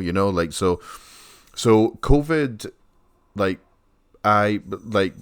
me and Emma, my beautiful wife, we've got a great family going here. We're all very close. We all get along really, really great. We're all fine spending a lot of time together. So COVID wasn't too bad in that regard. But one of the toughest things, which I mean, you don't plan for a global pandemic because no one's lived through it. No one alive that like, you can speak to I've got like my dad's dad, my granddad. He's 84, I think. So I can speak to him about some stuff that I just was not around, obviously, But he never lived through a global pandemic. Everyone's kind of just staggering around trying to figure this out. So no one was prepared for it. But it was when some of my friends, some very, very good friends, came over, and we had to talk through glass because we were worried about giving each other COVID. Couldn't hug them. Couldn't be anywhere near them at all. Had to talk through glass at my front window. That was heartbreaking. That was really, really difficult, because in a time when you want to have that kind of physical interaction with someone, you can't have. That was something that I really took for granted, and I think billions of people probably took that for granted. That was eye-opening. I was like, whoa, I can't go anywhere near my friends at all, because I was, in hindsight, probably could have given him a hug, but at the time, like I completely relate to everything you were saying, because you couldn't help but look at the news every day. Yeah. Excuse me, because again, I'm a family guy. I'm a family man. If this thing goes airborne and starts turning people into flesh-eating zombies or something, I need to be aware of that so I can protect my children. So it was very difficult to not actually just be on the news 24/7, listening to everything. And for the first year, for the first lockdown, I was consumed by that, and I was not in a good place. I was in a really fucking bad place. There was some headspaces and thought loops that I was in that I thought, I'm never going to get out of this. That's really what it felt like. It was claustrophobic. It was like COVID was here, just in my skull, around me at all times, and there was nothing I could do to shake that at all. It was a very, very claustrophobic, very frightening experience to go through. Yeah, there's definitely parts, and you hear some people talking about what is it? they were struggling with like a meaning crisis. There's an interesting guy called like John Ver, forget his second name, but there's Okay. like a, if you like YouTube like the meaning crisis, there's a like interesting series of lectures from like a someone who studies like belief systems and why people believe what they believe and whatnot. Okay. Like crisis of meaning. But I was certainly having a crisis of that. I didn't know what was true anymore. I didn't know what to believe. I didn't know who to take seriously and who to not take seriously, and just I don't know, man. It's Yeah. something I've kind of learned more now is like accepting like how I don't know. Two things I've kind of come to just think more and more that's kind of helped me is like accepting the fact that like my own thoughts are my own thoughts, and I Mm-hmm. can't truly shake it. You can learn more. You can you can do things to influence your own thoughts, but like you can't really control how you feel about certain things in a way, Yeah. and you can't control how other people feel about things if they feel Yeah. differently. But the second thing was like just kind of stopping and remembering. It's like something I forgot is like the world's always been pretty mental. It's always Yeah. been crazy. It's in some ways there's always wild things happening, and just accepting like it's always been crazy and chaotic, and it's never truly made sense. And Sure. you know, don't know, just I don't know really. Yeah. Yeah. No. No. No. No. It's a. No. It's a. It. The. Our. Our kind of. Our general way of life. Our kind of just normal way of life, for want of a better word, is so fragile. Like, I just took everything for granted. But like, I remember hearing about COVID when it was just in China. And I remember having conversations with people, and I was like, oh, blah blah blah blah blah, it's this, it's that, it's that. And then before you know it, Boris is on the TV and we're in fucking lockdown, and this happened in about a month. And I'm like, okay, wait, so I can't take fucking anything for granted then, because the wheels came off within about, basically, in the grand scheme of things, the blink of an eye. I was like, oh shit, everything's shut Yeah, down. Like, everything is shut down, and there's this crazy yeah, virus going around that, like, yeah, mad. yeah. There was like some stuff I was thinking because in the early days of COVID, part of my worry wasn't necessarily COVID. I mean, I was Yeah, worried catching it myself, passing on to people I care about and sure. whatnot. I was also starting to think about like what would I do if there was suddenly like a food chain shortage and suddenly there was no food in the shops? What would I do if suddenly there was a mass power cut? I haven't actually sat down and got. I haven't got a game plan for any of this. Same. And there's parts of the world right now, and during COVID, that were like power grids were failing and just complete societal collapse in many parts of the world, and still kind of happening now. Like, what do I do if like I don't know. It just made you stop and think about the small things that you take for granted, and just kind of you always kind of thought of it like I don't think anybody's ever thought like, oh no, I'll always be able to like like be in the same room as the Yeah. like I don't know, like an Yeah, example would be like you never would have thought that there'd be some thing that would stop you from being like hugging your grandmother, yeah, whereas that actually happened. It was like, nope, you can't, you got to stay away from her. yeah. I don't know, just small stuff like that, or Yeah, or no, even just no. like not even something that's going to physically stop you, but for a while, like whenever I would be with like say my granny or my grandpa, I'd be like just that part in the back of my head that says like, what if I've got this thing and I'm gonna give it to them?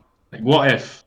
Yeah, Because I don't know, it's and COVID, the virus itself has been such a weird, complicated thing. Like some people, it kills them. Other people, it does absolutely nothing. And the yep. kind of the lateral flow tests, a good chunk of them aren't that accurate. Like when I had COVID, I think I did like two lateral flow tests, and it said, "Nope, you're negative." I went to go get a PCR test, and I had Yep. COVID. And I know a lot Yeah. of people that same boat, so yeah, I don't know. Yeah, and But I then there guess was, yeah. Yeah, so I no, guess no, it's, no, please continue. I guess it's also at the same time, it's also kind of shown a light on how amazing humans are in a way that, Yeah. like, we were able to, and I know that we've been like develop the science on vaccines. We've been working on vaccines for a long, long time before COVID. So Mm. that's kind of why when you get some people to say, "Oh, the vaccines were rushed," it's like we've been working on this stuff for a long time. That's why when COVID hit, we knew kind of what to do to be able to produce a vaccine in a short amount of Yep. time. So it does kind of go to show how amazing humans are and how much we have actually come. I think we've still got a long way to go in some parts of the Yeah. world, but Yeah. yeah, Yeah. like it's not all bad. It does also like you need the tragedy to unlock the like or to be able to see the true potential of human beings because Yeah. we are an amazing bunch. We're terrible in some ways, but we're also pretty amazing in others. Yeah, yeah, absolutely. I mean, like just from like just just from the podcast, the political podcast that I do with my buddy Tim. Like I've always had quite. I get this from my dad mostly. I've always had. If that cat could stop scratching, that would be great. But okay. Um, I've always had a very sensitive bullshit detector. Like whenever there was like I definitely got it from my dad. He's very critical and very analytical. I love my dad. He's awesome, but sometimes he took it a little bit too far. He kind of overanalyzed everything. But whilst I was like during COVID, I couldn't help but notice that even the World Health Organization could not make up their mind about wearing a mask Yeah, right yeah, from day one. And I was like, so am I wearing a fucking mask or am I not wearing a mask? Is this yeah, airborne? Is it not airborne? I was like, so what am I actually believing here? You know, like this yeah. is because I'm like I've got to like protect the one, you know, my loved ones. It was absolutely it was absolutely brutal. And then I came to the conclusion that wearing a mask isn't going to make COVID any worse, so I may as well just wear the mask anyway. You know, like it's not gonna do anything. But going back to the vaccine thing you were talking about. This is this for me is just an objective failing of our government, and I think and I'm not really a political person, so if it was Labour, the Lib Dems, or anyone else in charge, I think they all would have dropped the ball on this one. But one of the concerns I had about the vaccine was that wow, that was quick. Ooh, that was a quick vaccine. I don't know about taking this, and I'm pro-vaccine. But then it was a doctor on TikTok, bizarrely enough. He answered questions about a lot of things that were bothering people, and he said, the reason we developed this so quickly is because no one was at work. They were all just working on this one vaccine, so that's why they Yeah. got it out so quickly. I never heard any of the news media, I never heard any political leaders saying anything about that at all. And I was like, well, TikTok has given me more of a like TikTok has kind of settled my mind on this more than the government has, and I thought, wow, that's fucked up. There's Yeah. something's definitely wrong there, you know, like Yeah. that's not But good. part of the trouble with like I don't know, it's like most things is like I'm just gonna use like the examples of like lockdowns is like like most things you can kind of see like why things were done, but they also had negative implications. Like just like the Sure. lockdowns, like you think, oh, it makes sense, lockdown, keep the virus at bay.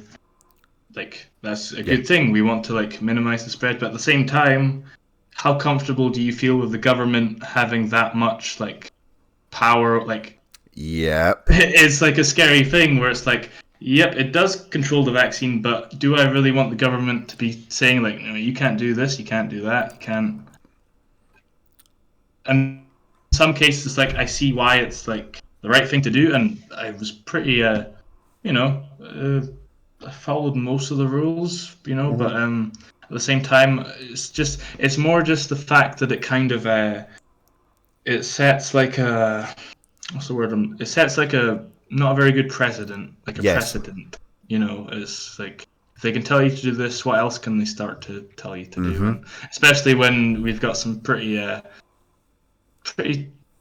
unpleasant people in power all across the world, and increasingly becoming more and more, you know. Authoritarian. Yeah. Yeah, yeah. So Like my best friend Aiden. He sent me a clip where it was like drones that in China that were telling people not to come out of their house, and he said that's that's like the Combine from he said that was like a scene from Half-Life 2. It didn't even seem real, and I was like, shit, you're absolutely right. That's fucking terrifying. I had those thoughts as well. I was like, okay, I'm kind of loosely pro-government. I think that's probably better than anarchism. I think, again, not really a political person, but some kind of structure seems off the top of my head, and I'm totally open for a counter argument here, but that seems like a decent idea. But at the same time, I want the government to leave. If people are just living their lives happily, I want the government to leave them alone, basically. And that seemed like a complete. That was just, it's like the government's literally telling people don't go out your house at all and wear this and do this, and I thought that's nerve-wracking. That's nerve-wracking, and that would make me nervous completely regardless of what government was in charge at the time. Like, I'll throw shit at any political party. It really doesn't. To be honest, I don't think it would have made much of a difference. Any time that the government is saying don't be free for a little bit, no matter what the reason is, it's like, yeah, like you said, oh shit, they could just do this about anything then. You know? Yeah. Just the next thing could come along and it's like, yeah, okay, you can't leave your house again. And I'm like, well, I don't know about that. You know? Yeah. That's... Yes. But scary truth be shit. told, I've kind of fallen out of the loop with a lot of COVID and a lot of the kind of things that are going on in the world. I mean, I've recently started kind of trying to read more about like what's going on in Ukraine and stuff. But as far as like a lot of things, I must admit I've been switched off for the past year probably. I don't really know what is happening at this point. I just trying to enjoy everyday life, you know. I don't even really know where we're at now. I know things aren't very good, but it's more the cost of living crisis and energy crisis now. That's like the main thing. Yeah. Yeah, definitely. Yeah, definitely. I'm out of the loop with things that don't immediately affect me and my family, and I guess that's maybe not. I guess that's not a particularly empathic, caring way to look at the world. But it is what it is, because, like you alluded to before, you can't fix the world. You can worry about all this shit. But like after a while, you're like, what the fuck am I actually doing here? Like I'm demolishing my mental health. This is not good. But we're in a funny place with COVID at the moment, because I've realized that kind of consciously or unconsciously, people just don't really care about giving each other COVID anymore. Because no one's wearing masks, no one's social distancing, and COVID's still there. I got COVID recently, bizarrely enough. I never actually got it like when it was kind of like as rampant as it was, but I got it recently, and I've had 2 vaccines, and holy shit, thank God for vaccines. It was awful. It was the sickest I've ever been in my life. I've never felt that weak before. I've felt nauseous. I've felt sore. I've never felt weak to the point where where like half an hour of walking made me feel like I was going to pass out. I've never had that before. That was mad. That was mad. Like, it was the sickest I've ever been in my life, and I was like, that's I definitely crazy. Like the main thing that kind of made it different from like a normal everyday flu or fever for me was like my temperature would change like every 2 minutes. Like one minute I'd be frozen, the next minute I'd be boiling, and there was no in between. You put on a blanket when you're feeling cold. As soon as you put the blanket on, you're boiling. Take it off, suddenly shivering. You know. But yeah. Sorry, I look forward to. I look forward to seeing how all like the chain of events that are happening right now are like how what's it all gonna amount to and what's it gonna end with. And I certainly look forward to, assuming we all survive, which I'm sure we will be fine. I look forward to reading like books about now in like 20 years. It's going to be a fascinating period of time because there's so much going on, you know. The last 2 or 3 years have been action packed. Like they've been seriously action packed. I was talking to my oldest son Josh about this, and like there's so much mad stuff going on at the moment where a couple of years ago we would have been like, wow, that's crazy, but now it's like, oh yeah, sure, there's a war in Ukraine. Yeah, Russia have invaded Ukraine. Yeah, sure, no problem. There was a global pandemic. Australia was on fire. Like, not that long ago. It's like nothing surprises me anymore at all because the wheels just came off in such a spectacular way. Crazy shit. Yeah, and it's also like, you know, some stuff where you hear a lot of people saying like things haven't been this bad since like the 1940s and you know whatnot, and like in a few different regards, like like things. It's almost like records are being broken on how bad things can be. Like they haven't been this messed up since the last big, you know, I don't know. Pandemic, global. They haven't been this bad in a long time. In across a lot of different, you know, aspects of life, I guess.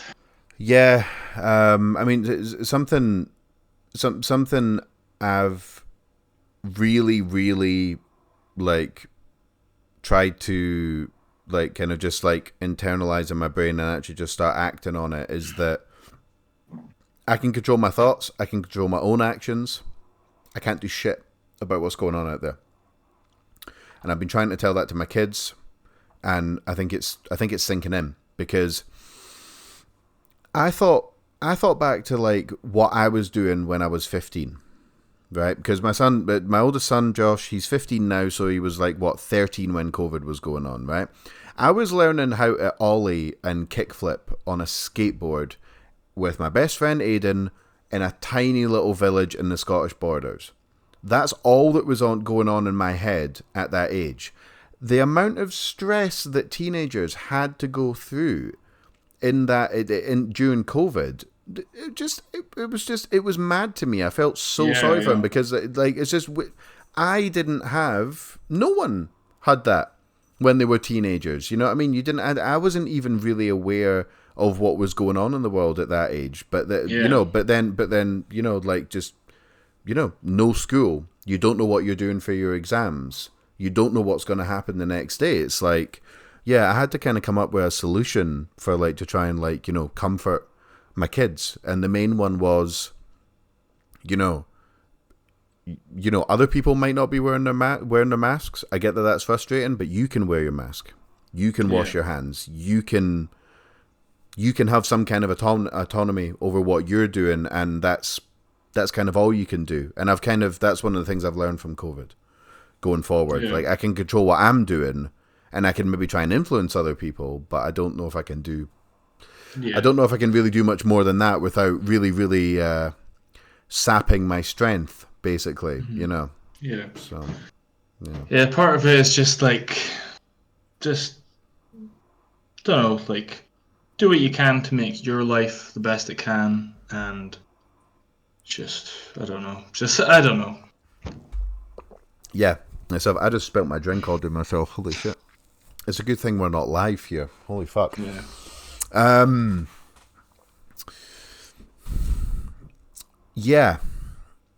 I'm trying to think what we go on to. Well, we're coming up for 3 hours.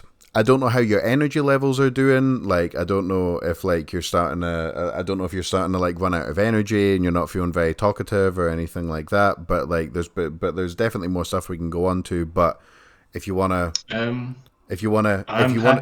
happy to crack on if you've got happy more to stuff crack on. Cool. Yeah. Well, I'm definitely. I thought I would. After all the technical difficulties, let's like make sure all that like sat around like, oh, this isn't working, is worth it. So I'm happy to stay on as long as you'll have me. So staying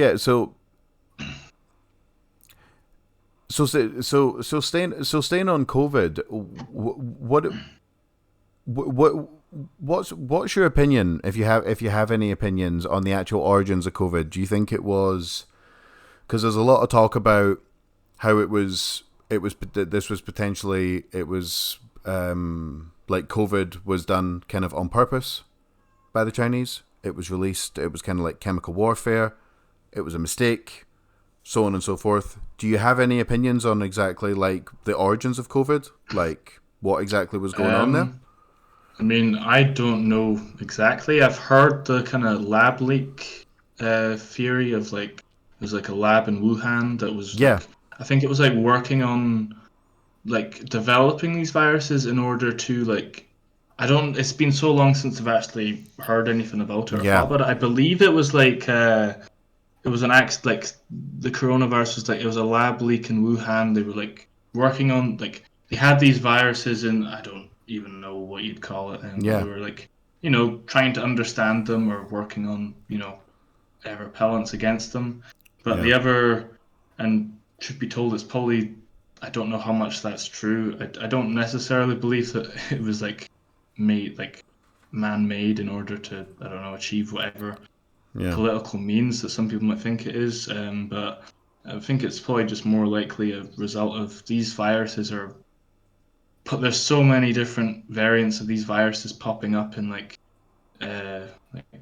animal, like factory farming and the yeah. kind of meat industry. I've I don't really know the origins. I think it's because I mean these kind of coronaviruses this isn't the only coronavirus as far as I'm aware. There's been multiple Exactly. different viruses of a similar ilk throughout history, and they're always Yeah, developing, and there's always new ones. They're always evolving. They're always adapting to try and yeah. do what they do. I don't know. I probably fall more in line with the belief that it's just as a result of uh, like A fuck up, basically. pretty much, yeah, It yeah. just escaped. I think it's more likely just developed as how you see some of those kind of meat stalls in different parts of the world where it's just like these rotting dead animals altogether. There's no, they're not really doing much to like keep that in a hygienic way, and even just normal, like every day.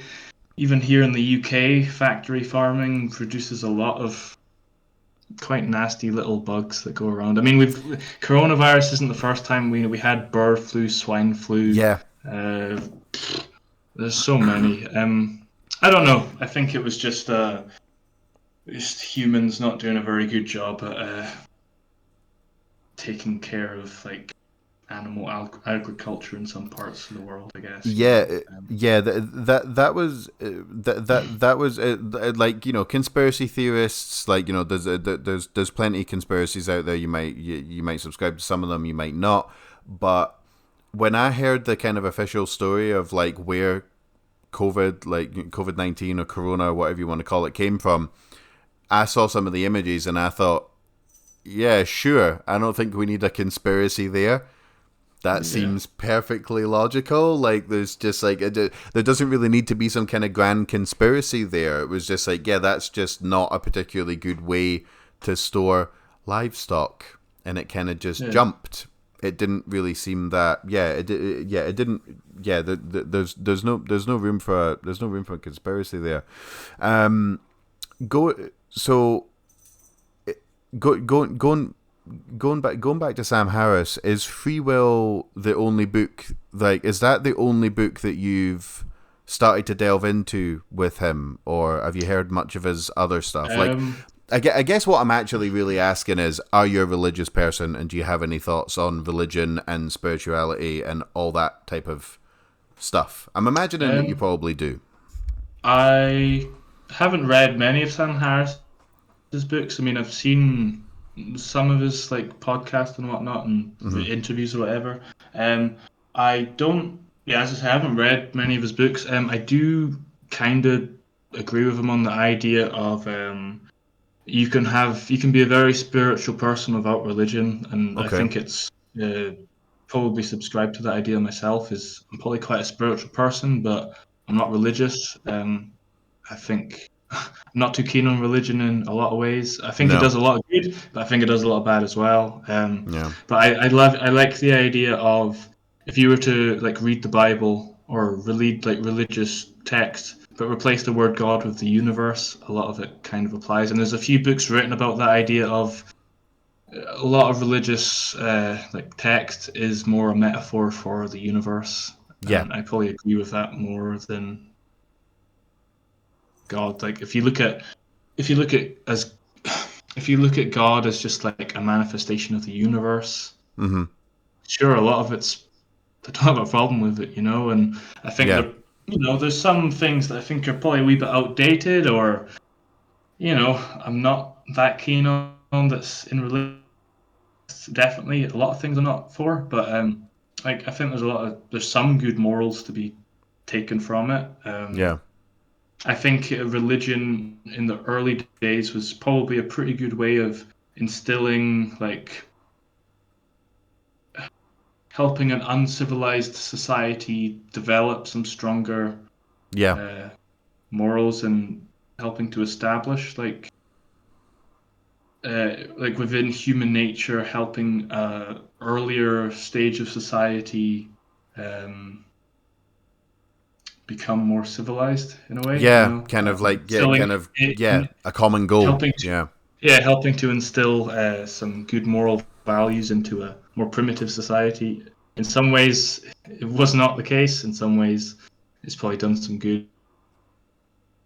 But just, I've grown up in a uh, pretty atheist, but I've always kind of considered myself more like agnostic atheist. Like, I don't believe in God. I like the idea of, you know, um, God as like a metaphor for the universe, but Right. I've always kind of considered myself more agnostic atheist, where I don't believe in God myself, but ultimately, I don't know. Like, Yeah. You wouldn't. Yeah. it's a very, like, think about all the multiple millions of galaxies and alternate universes that we don't even know exist. It's such a complex. I don't. I don't think anybody knows. Nobody No. knows. I don't No. think. No. I think anyone that claims to know is probably. I don't know. Anyone that claims to know and wants to, like, push anything onto you, you should avoid, in my personal opinion. Yeah, those are the people that I'm always very suspicious of. It's the people that give confident answers to questions that I'm fairly sure they can't possibly know. Like Yeah, if I they don't think. if they really say that they know exactly how why there's anything, why there's something rather than nothing. I'm like, I don't know if you're the person I want to be taking advice Yeah, off. Like, yeah. yeah, And I mean, I have my own, like, beliefs about, like, the origin of life, and it's a very dense book. I'm about 120 pages into The Origin of Species by Charles Darwin. oh, very nice. Um, I'm too dumb for half of it, but I say Yeah, too me too. dumb. It's not so much that; it's more just it's a very dense book. Yeah, But I believe in evolution by natural selection, I'd say. yeah, Well, not even, doesn't even need to be natural selection. There's a lot of really cool ideas in that book, but I don't know. I try not to be too like. Let me think here. take your time. Um, I guess I believe in. I don't mean this in, like, to put anyone that's like religious or anything down, Hmm. but I believe in, like, the science of the origins of the universe, like, Yeah, rather than, like, creationism. Probably, believe in the Big Bang and all that good stuff. yeah, yeah. I would But say, yeah. ultimately, it's questions that, you know, I don't know. Nobody Yeah, really knows. It's just the best theories that humans have, and yeah. Are you have you delved into any of the works of a guy called Christopher Hitchens? oh yeah, yeah. I haven't read any of his books, but I like Christopher Hitchens. He's a good speaker. agreed with him on many things, disagreed on many, but a very entertaining and intelligent man nonetheless. Yeah, he was he was the first person that I heard use the term anti-theist, and I thought that was I thought that was to mean that he didn't like religious people, but what it actually means is that he wouldn't want there to be a god. He wouldn't like. He doesn't even like the idea of it at all. That resonated with me. Again, the angsty teenager that didn't like organized religion, but now I think I think I kind of get it. I'm not sure that looking at kind of just how like really terrible life has been on planet Earth, not just for human beings but for like all the species, and then life only started to become more or less bearable for a small portion of human beings, like what, maybe 100, 200 years ago. I don't really know if I would want a god behind that as part of his plan. I'm like, wow, that's I can't remember what he said, but it's like, who wants some kind of all like this like omnipotent being like that wants to dictate what you do with your life. And it's also like, I think of like the Stephen Fry interview where he's saying like, why would we want to worship a god that creates parasites whose sole purpose is to like burrow itself into the eyes of children? Like, why? What kind of god is that? It's like, I don't know, you know. Yeah. Yeah, if God exists, he's pretty horrible person in a lot of ways. Yeah, You know? he has a wicked sense of humor. Yeah, yeah, I could never I could never get behind that idea at all. And guys like Sam Harris and Richard Dawkins and all those types of guys, they were they fueled the flames. I do think an interesting idea is like the idea of like heaven and hell as being like a psychological mind state. So like, say there's like certain things that you do in your life, you will create that hell within your own head if you like are an immoral person or you do bad things. You'll create that hell in your own head, and if you're good to others and you do good things, you're probably going to feel pretty good up there. And like, I like the idea of heaven and hell is like, rather than being a literal rather than there being a literal heaven and hell, it's more of a psychological mindset state, you know. Yeah. No, I'm with you. I'm with you. I'm with you. This is a complete jump from one subject to another.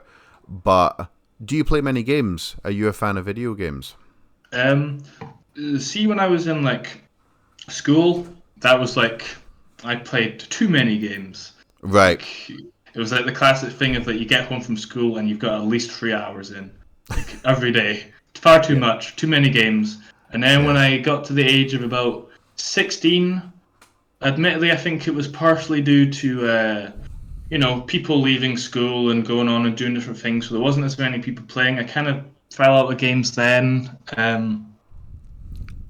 So I kind of stopped for like a good chunk, like from the age of like 17 to like last year. I didn't really play games. I'd put on my Xbox like once every blue moon, and like I'd ask a friend if he's got like a 2-day trial, and I'd maybe play a wee bit.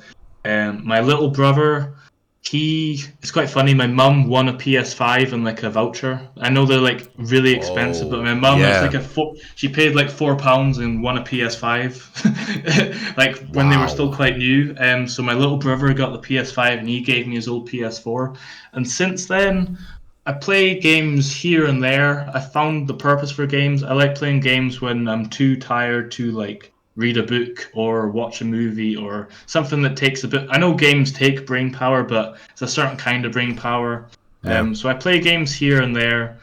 I wouldn't consider myself like a proper gamer. I'm pretty out the loop, and a lot of new games I'm not that fussed on. Admittedly, it's mostly going back and playing the old games I used to like on the PlayStation 2 and stuff these days. What type of old school games? Like when you said like you used to play too many games, what were the ones that would like captured your imagination? Well, I played too many games in high school. That was mostly like online shooters like Halo 3 and Call of Duty or whatever. Left 4 Dead. I loved Left 4 Dead and kind of zombie games. Horror games, Dead Space, Resident Evil. I Dead don't know, Space is very good. stuff like that. But when I was younger, it's mostly the games I'm playing these days. It's like I like all the old PlayStation games that have. Admittedly, I'm not that keen on the remasters because I want the old crap graphics. That's like part of the charm. But I've Yeah, recently totally. been playing a little bit of it's Ratchet and Clank, War of the Monsters. What other Very ones is nice. there? Abe's Odyssey, Yep. stuff like that. Just like the really old games I used to play on the PlayStation.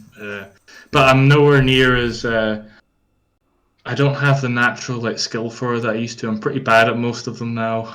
Uh, Yeah. but here and there, I'll play them. I think the only game I've played recently, I downloaded it for free that I quite enjoyed was Dead by Daylight. I've enjoyed a Dead wee by bit of Daylight. that. Yeah, That's that like the is good. only new one where I thought, oh, I actually quite like this. I like playing as the survivor and trying to outsmart the killers.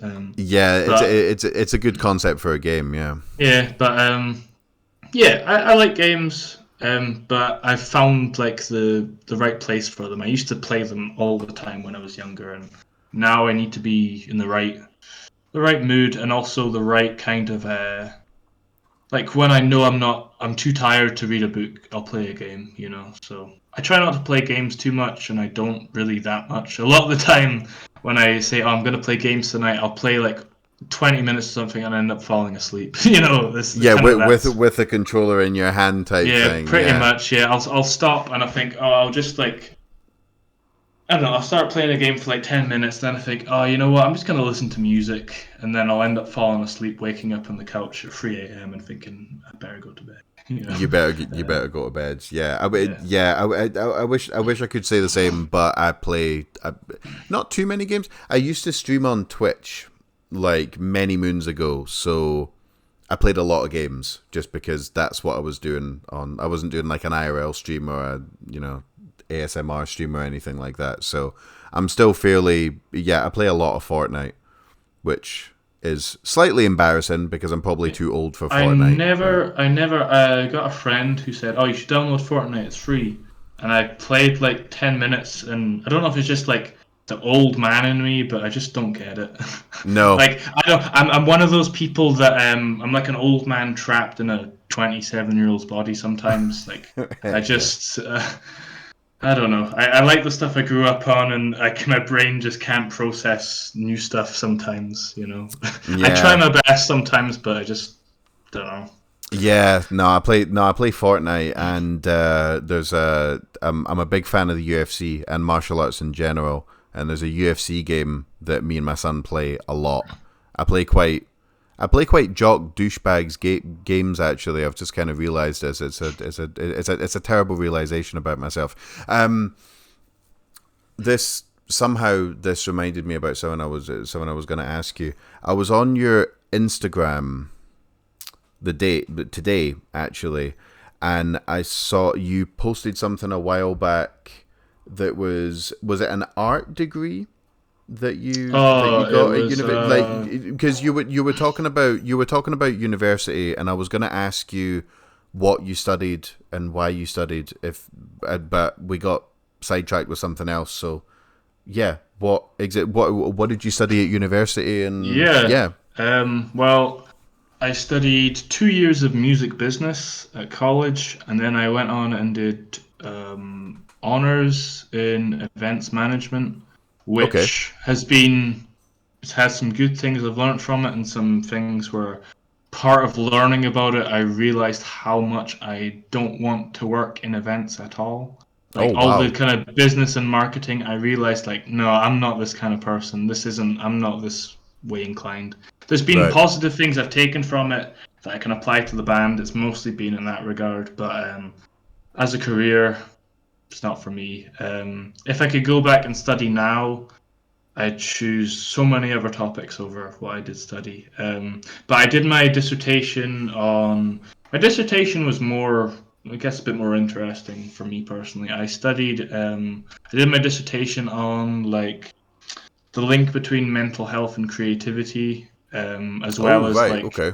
the like the kind of the relationship between mental health and being a musician or an artist, or like, you know, what aspects of the kind of the touring lifestyle, how does it impact musicians' creativity, um, and how does it help and hinder them? How much of it is a result of the musician themselves? Like, there's a lot of like literature on like, is it the people who are mentally ill or who have like, you know, certain mental health conditions that are Mm-hmm. drawn to art, or is it like the industry itself and the kind of the world around the artist that makes them mentally ill, you know, because there's higher. I don't know if, well, there was a few contradictory papers. Some said it's, you know, the artist is mentally ill first, and then some others said it's not actually any different from any other profession. People are Right. just mentally ill if they're ill or not, you know. And from the kind of interviews I did, I think I kind of probably got a. I think I understood, or at least had a different lens on how creativity is used by people to channel certain uh, states of being, I guess.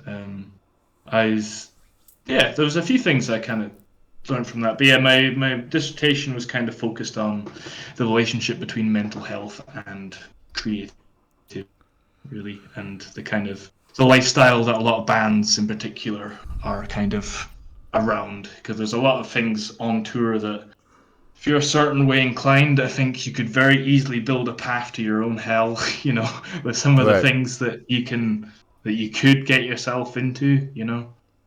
Like So yeah. just like Sorry. Go on. the first example that comes to my head is like there's so much alcohol that's just like here. Like every night on your rider, like on tour, and we're not even like a big band, like every night guaranteed there's alcohol. Drink to your heart's content. I don't drink, fortunately, so it's not something that bothers me. But like, say you were like you struggled with alcohol, Mm-hmm. being in a band, playing all these gigs, most promoters are going to give you a bunch of beers. It's not the best to, you know, it's only going to bring out that kind of that within you if that's something you were to struggle with, as well as, you know, it's not just alcohol that goes around with things, but yeah. Yeah, yeah. I imagine there's plenty of everything. So going back to what you were talking about before with the contradictory papers, what side do you actually fall on with that? Then, do you think that do you think that people with certain mental health issues gravitate towards this, or the kind of lifestyle affects people and potentially gives them mental health issues? Like, do you have a particular opinion on that, or are you still kind Um, of up in the air? I think they both play a factor. I think They're both that true, right? certain person, like, I think that suffering in some way, mental health issues, is something that all humans deal with in some way, shape, or Mm-hmm. form. And I think it's certain personality types that are more drawn to creative endeavors to be able to handle that. And then I think that some aspects of, like, if we're talking purely the music industry, some aspects of the music industry that will exacerbate those issues.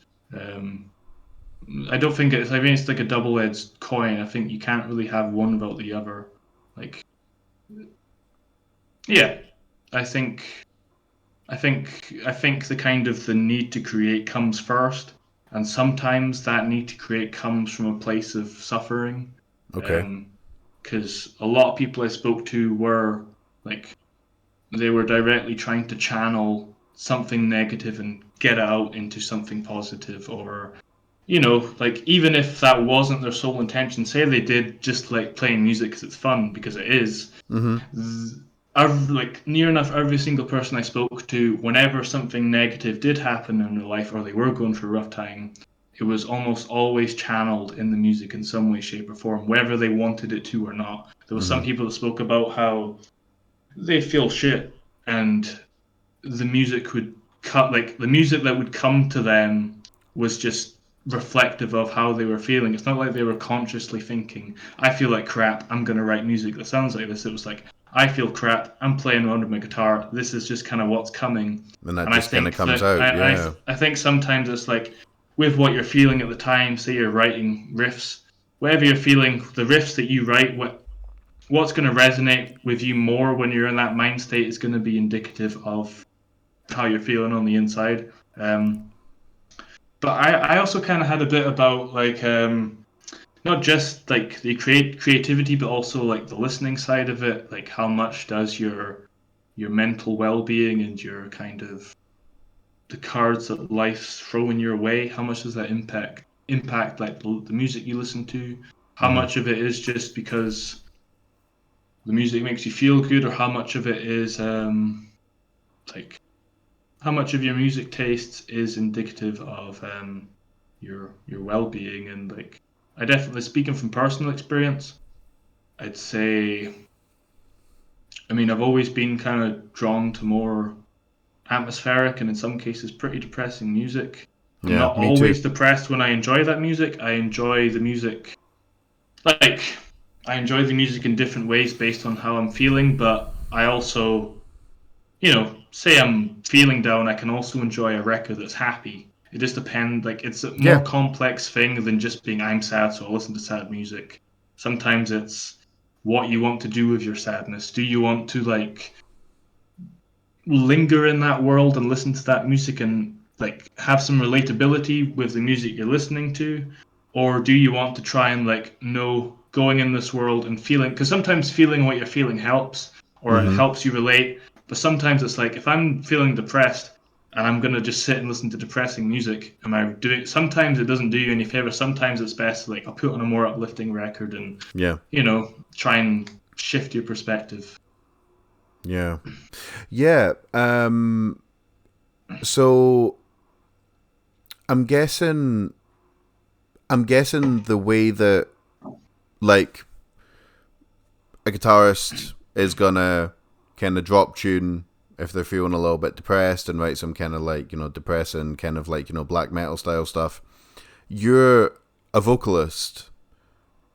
I'm guessing that your mental state kind of comes out in your lyrics.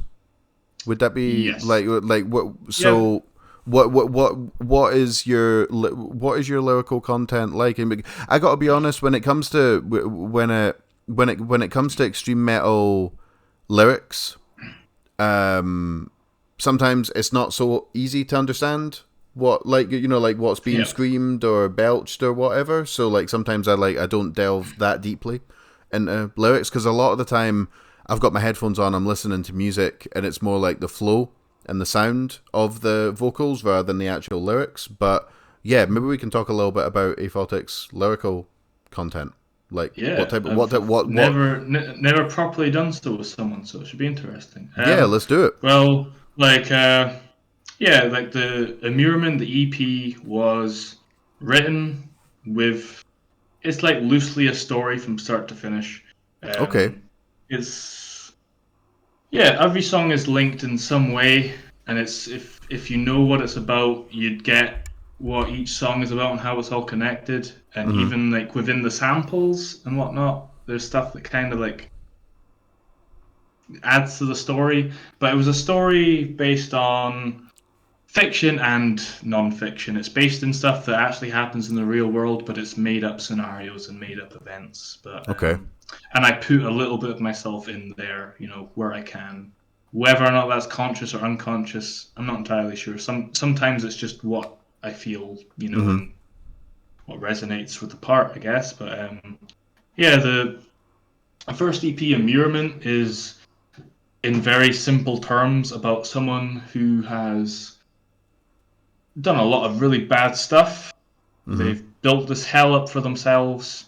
They're incarcerated and put into solitary confinement, and they're living with those demons of being in that world where it's just them and nothing else. And a lot Mm-hmm. of the, if there, there's like a few songs on Immurement, if I remember correctly, where it's like, you know, you'd read it and you'd think it's like horror based, I guess, but it's Mm-hmm. not real. All the like horror within that is the manifestations of that individual. It's all within their own head. It's all the kind of the psychology of their state of being.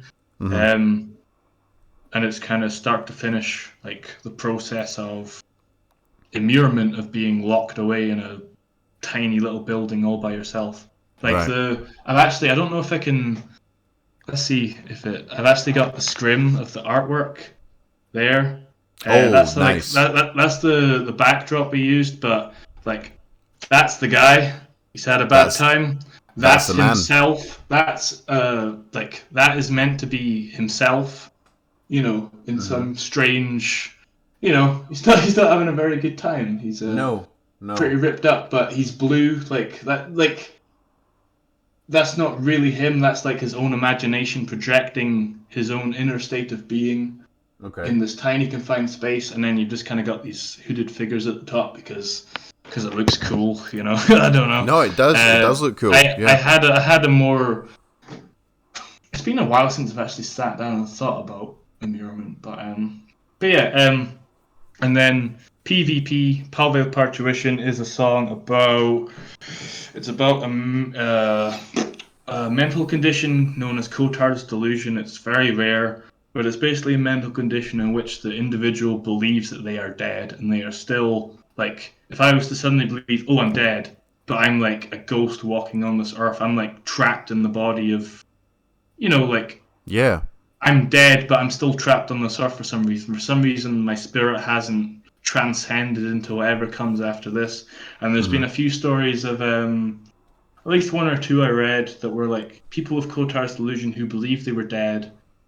I don't know how true this story was, but there was a guy basically. Well, it's kind of what the song's about. Is about someone who has Kotar's delusion. They believe they're dead, and they're basically digging their own grave so that they can attend their own funeral in the belief that if they do this, that's what they need to do to be able to pass on. Um, Whoa. yeah, and then Tellurian Vanity was originally written as like a because PV Palvia Parturition and Tellurian Vanity were originally kind of meant to be like together. They were meant to be All like right. Okay. a whole song that you listen to from start to finish, kind of. It didn't Right. really work out that way for a few different factors, but Tellurian Vanity kind of started off kind of being about like the psychological mind state of dying, but Right. obviously metaphorically speaking, with like there's some like religious metaphor in there and a few different bits and pieces. But it kind of ended up being not so much about that, and I don't know. It kind of more started to talk about rather than just the individual, like the kind of the vanity of humans and the kind of collective, don't know, collective suffering, I guess, in a way. Right. But as far as like the lyric process goes, so far everything's kind of been like a story that's based in reality, and I'll put some of myself in there. Not that I'm actually dealing. I don't like. I say it's like personal. I've never had Kotar's delusion. It's not like I'm struggling and like it's Yeah. not Yeah. like literally everything is like Yeah. Yeah. something I've been through, but I'll put parts of myself in there where but I'll always write in metaphor. I try not to I'd never want to just write I'm sad because that's not really what it is, Yeah. Yeah. Yeah. but yeah, everything we've written so far is meant to be kind of like a story that's based in reality with a little bit myself here and there. I'd say the album is quite different lyrically so far. It's a bit more socially charged, I guess. It's a little bit more about war and immurement's a little bit more like the individual, whereas the Hmm. album so far is shaping it to be more as humans as a collective, and it's a bit more rooted in history and some of the more evil time periods of human history and the kind of some of the worst aspects of human nature, I guess. Yeah, it's still a work in progress, but so far the songs are kind of shaping. It's kind of like the psychology of evil, and the worst periods of human history when humans have just been terrible to each other. That's kind of seems to be what's coming out right now. I don't actively sit down and think I want to write about this. I usually like when I'm actually writing lyrics, it's usually just the initial thoughts that come to me, and then I'll kind of base a story about that. Like the story doesn't always come first. Sometimes Mm-hmm. it's just like an idea, and then as like I still don't really know what the full story of the album is. I want to kind of do the same thing I did on Immurement, where it's Mm-hmm. a story from start to finish. I still don't know how that's going to pan out because it's still not finished yet. Got a few ideas, but like when I write about this, like even on the new stuff, although it's about war and death and famine Mm-hmm. and corruption and all these horrible things, it's also I tried to write it quite open endedly and use a lot of metaphors because I've Mm-hmm. always been quite I've always admired the artists and the bands that will say, I'm not going to tell you what this is about. I want you to read it yourself and Yeah, have yeah. your own interpretation because I like to leave stuff open ended and metaphorical. So even though Immurement might be about that, and I know the direct meaning and what each song is about individually, I'm not going to tell anyone what each song is about. I'd rather they just take whatever meaning they want, and that's what it's about to you. And I'll try and do the same thing with the album. Um, yeah. Yeah, that's some cool shit. Yeah, I'll need to go back and listen to your to Immurement. Immurement? I think I'm saying that wrong, but you know what I'm talking about. Yeah. I need to go back and actually read the lyrics of that. That's fascinating. There was a voice clip of, was it the Ice Pick Killer? Yeah, yeah, on the first single. Yeah, on the first single. Yeah. What was the motivation for that guy specifically? Because there are a bunch of psychotic, crazy killers out there. When I heard that, I was thinking in my head, I know that guy. I know that guy. Where's that clip from? Where's that clip from? I thought it was a movie, and then I think one of you has actually potentially commented on the video or something like that. One of Yeah, you yeah, told me. that was myself. Yeah, yeah, Uh, yeah. I was like, that's where fucking. So, why that guy specifically? Because I've seen all of his um, interviews. He's a freaky dude. Like, yeah, yeah, I've actually got the book about him here. Although, oh, admittedly, whoa. the book was a wee bit.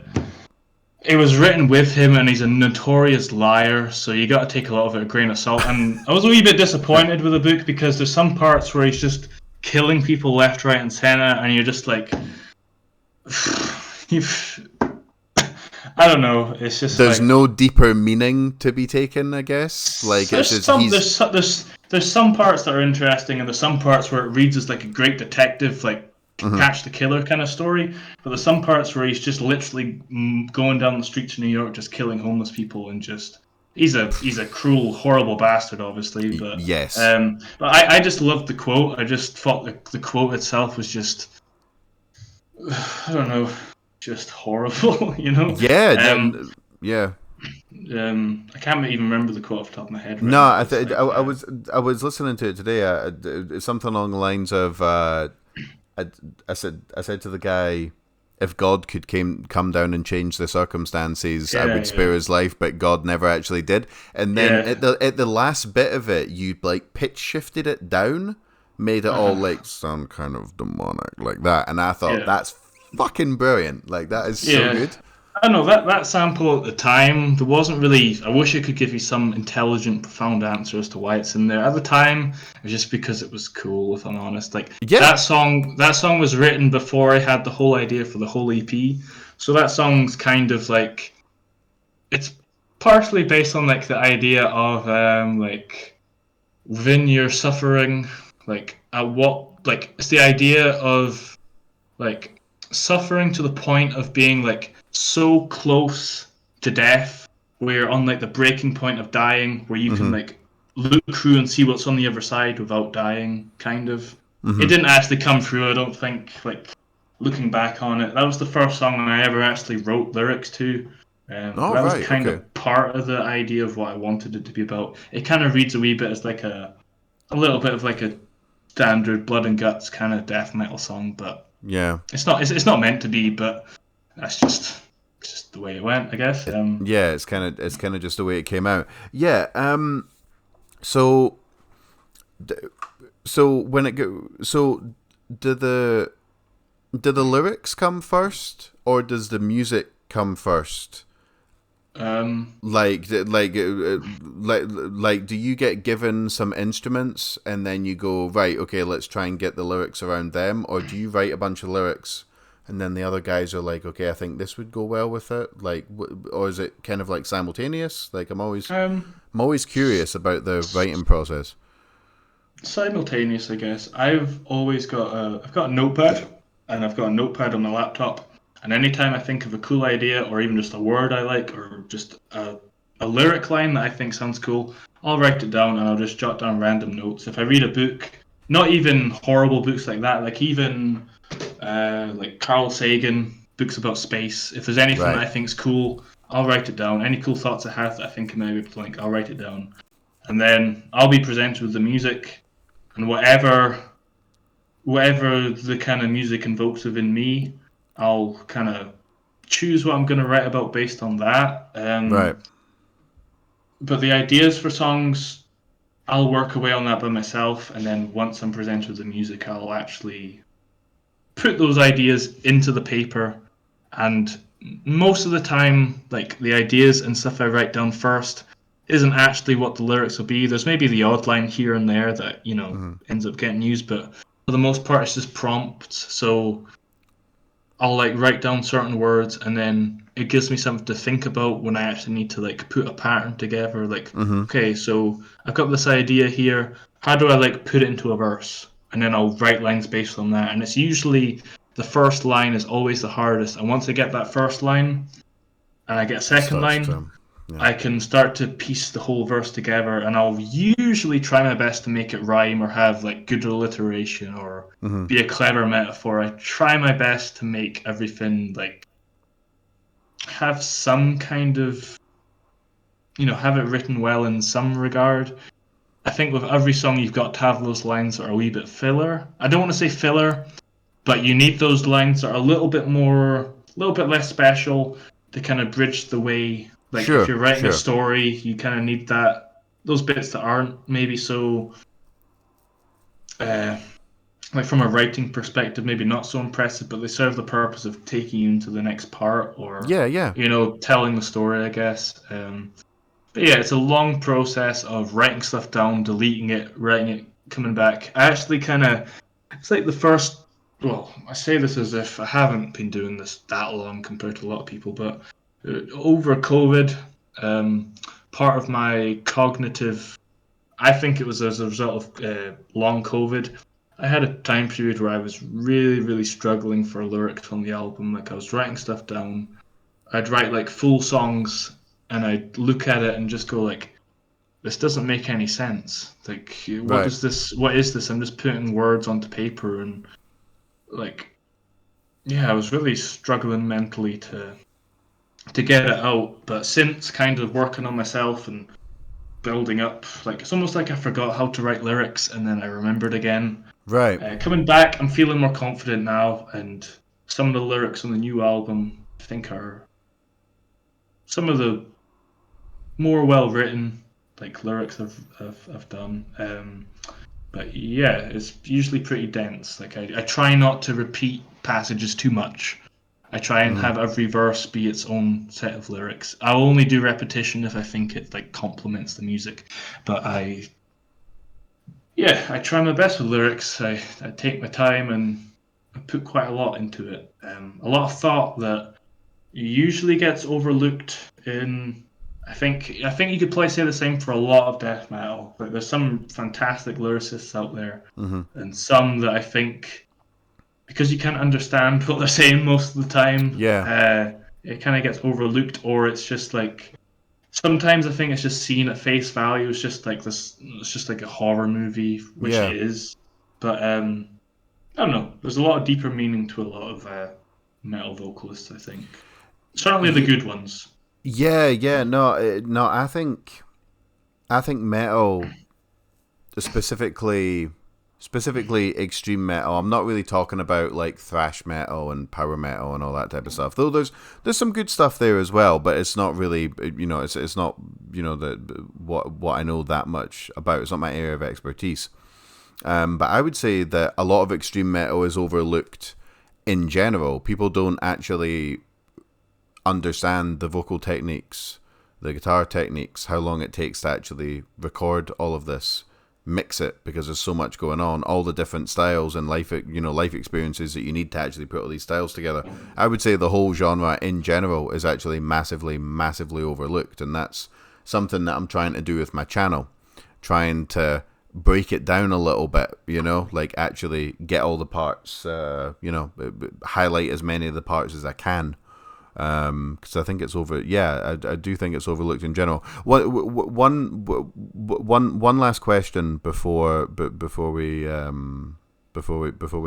wrap this up. When it comes because you can do a bunch of different vocal styles. When it comes to, like, if you write a specific lyric, do you go, okay, I'm going to do a low with that, I'm going to do a guttural, I'm going to do a high, I'm going to do it in this way? Like, how do you, is there a conscious thought process on how like, the rhythm or, like, the techniques that you do for each, like, do you do that based on the music, or do you do that based on the lyrics? I'm just curious. I'd say I write the lyrics to suit a certain rhythm, or to suit the kind of the rhythm of the other parts. I'd say with regards to whether or not I'm going to do a high or a low or whatever, I always have based on the music itself, I've got an idea of, like, oh, that seems like a part where I do a high vocal or a low vocal. Sometimes I stop and go, nope, that's what they'd expect you to do. Yeah. So try not to do that. But sometimes, that's how it goes. Sometimes it's a case of, like, I can have an idea of how I'm going to do the song, and then when I actually start jamming it with the band, it, like, what comes naturally sometimes. And it's almost like we can write a song and I can have every part where I know, like, I think I know what I'm going to do, but then we actually jam the song for like a couple months, and the way I'm doing it by the end is like way different than I had in mind. But I always kind of have that kind of natural. I'll listen through a song instrumentally, and the patterns will kind of come to me first, and then I'll kind of, like, put words to those patterns. Sometimes I'll have, like, I'll know what I want a section to be about. If I can tell what kind of part it is, I know roughly what kind of, like, do I want this to be like quite a climactic point on the lyrics, or is this more of like a, don't know, what am I trying to get across with this? Sorry, I've lost my train of thought there. What was I saying there? You were talking about you were talking about what point you're trying to get across. You were talking about, do you want this part to be climactic? Before that, I was asking you, is there a conscious decision between doing a high or a low? Oh, yeah. And then yeah. I mean, some of it's conscious, some of it is just trial and error when I'm jamming it out. But I'll usually try my best to kind of vary it up and have a nice healthy balance of lows and mids and highs. Although it's hard to say which one I gravitate more towards. I'd probably say, like, for future vocals, because, like, I'd say, like, new influences in the band recently, there's, like, the room for us to go a few different ways, but I'm wanting to keep us brutal and horrible and nasty. I think that's always going to be something I'll want to try and keep within. I always want Aphotic to be extreme metal, Yep. So I think it's always going to have that nasty kind of edge to it. I like to hope. And yeah, that's pretty much it, I think, when it comes to that. Well, you guys are definitely keeping it nasty. I think that's what I said about your last single that I did a reaction video for. I think there was a few times where I went, it's just nasty. Like, I was like, I'll break down everything at the end, but there was just a couple of times during it, and I was like, you see what I mean about these Aphotic guys? They're just, it's so nasty, it's so brutal. Even when it gets a little bit more, like, landscapey, that's only to kind of lull you into a false sense of security before you smash the listener around the head. Yeah, because I think the new album probably will have more. It's probably going to have a bit more, like, melody here and there. It's going to have more atmospheric sections. It's going to have more. It's going to have more, like, technical parts and more everything we've done before. But I like to think just done a wee bit better. But it's something we've all kind of agreed on is we always want it to be a wee bit unsettling, a wee bit horrible. And also, it's kind of like with Aphotic, I'm quite glad we've got the name we do. It's a bit like the idea of, oh, if we're just an extreme metal band, it means we're not boxed in, we can pull from anything.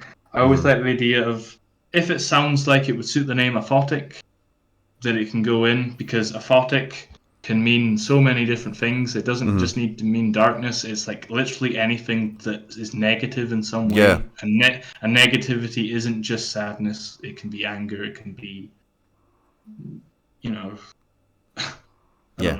Yeah, it can be a lot no, of no, things. no, no, no, no, no, no. I get you. No, I like it, dude. I like it. So just to close things out, obviously, if you've seen any of my videos, which I guess you have, links to your Instagram and your Big Cartel and all that type of stuff will be below the video.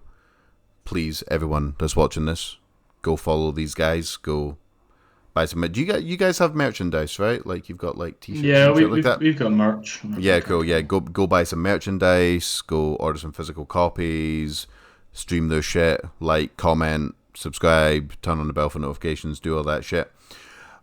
My final question is, what can we expect from Aphotic in 2023? I think we may have already alluded to this, but just to cap off the Roach Warren podcast episode number 3, just restate it. What can we expect from you, crazy guys, in 23? You can expect some new music. Some pretty damn soon. Some, I don't know any exact time frames, but throughout the year, a few different songs. At the bare minimum, if there's a full album, there's a full album, but only time will tell on that front. But at least a good couple of songs out, a few music videos. We've only got one show booked at the moment, and it's a pretty damn good one. Yeah. I can't really say too. Oh, right, okay, right, cool. I was just about to ask where, but yeah, okay. Yeah, I can't say, but it's a pretty good band, I'll say. We're supporting some serious, what's the word I'm looking for here? Some people that really changed the game and were very influential and legendary in some ways. So looking forward to announcing that one. So that sounds good. Is that in our neck of the woods? Is this happening in Scotland? Yeah, that's all I'll say. I probably already said too much. Probably already in trouble. But okay, I'm sorry. Right, okay. I am literally putting the thumb screws in here. It's like no. Yeah. Tell me more, man. Tell me more. Right? Okay. No. It's good. No, it's cool. If anyone gets you in trouble, just send them my way. It's my fault. But if I can attend that, I will be attending the shit out of that, dude. It's been an absolute fucking pleasure. It's been really, really good. Like, we've hung out a bunch of times. Obviously, this is the longest we've talked. We've talked about a bunch of different subjects. Thank you so much for taking the time to do this. Come on the podcast. I appreciate it, dude. Thank you so much for dealing with all that technical shit. I'm amazed that we managed to fix it and we actually managed to film this podcast. Thank you for all the great music. Thank you to all yous for just being generally awesome people, and it's been an absolute pleasure, mate. Yeah, thank you very much for having me. Thanks for all you do for underground music. It's people like yourselves are very, very important because someone's got to do it, you know. And it's good to see such good passion promoting a lot of bands that I've always considered myself to be pretty in the loop with bands. I must admit, past few years I find it harder and harder to keep up, so it's good to see people like pushing the bands that no one else seems to be pushing. Thanks for all interesting topics. There's a few parts I know for a fact I'm gonna watch this when it's up and go like, fuck, I didn't mean to say that, or like I already know there's a few points where like I'm tired and I haven't said I could have said things better, or there's points I would have loved to have made that I couldn't. But I'm sure all of your listeners are intelligent enough to know that that's always the case. You know? No, dude, I'll watch back over it at some point, and I'll be thinking I could have asked that question better. We could have gone on that subject earlier, but that's just part of the process. So, one more time, Liam, Aphotic, fantastic band, fantastic conversation. Thank you very much, everyone, for tuning in. This has been the Roach Warren podcast, episode number 3. It's been an absolute fucking pleasure doing this with you guys. Thank you very much. And obviously, before we go, down below you'll find links to Bandcamp, Instagram, Facebook, Big Cartel, whatever else these guys have got. Please, with cherries on top, remember to scroll down, click on every single one of those links, where there's the option to hit the bell for notifications, do all that YouTube shit, buy some t-shirts, just do whatever you can to support these guys. They are one of my favourite bands on the scene. Thank you very much, my dudes. Love you all very much. RDG signing off, and I'll catch you guys on the next one. Peace.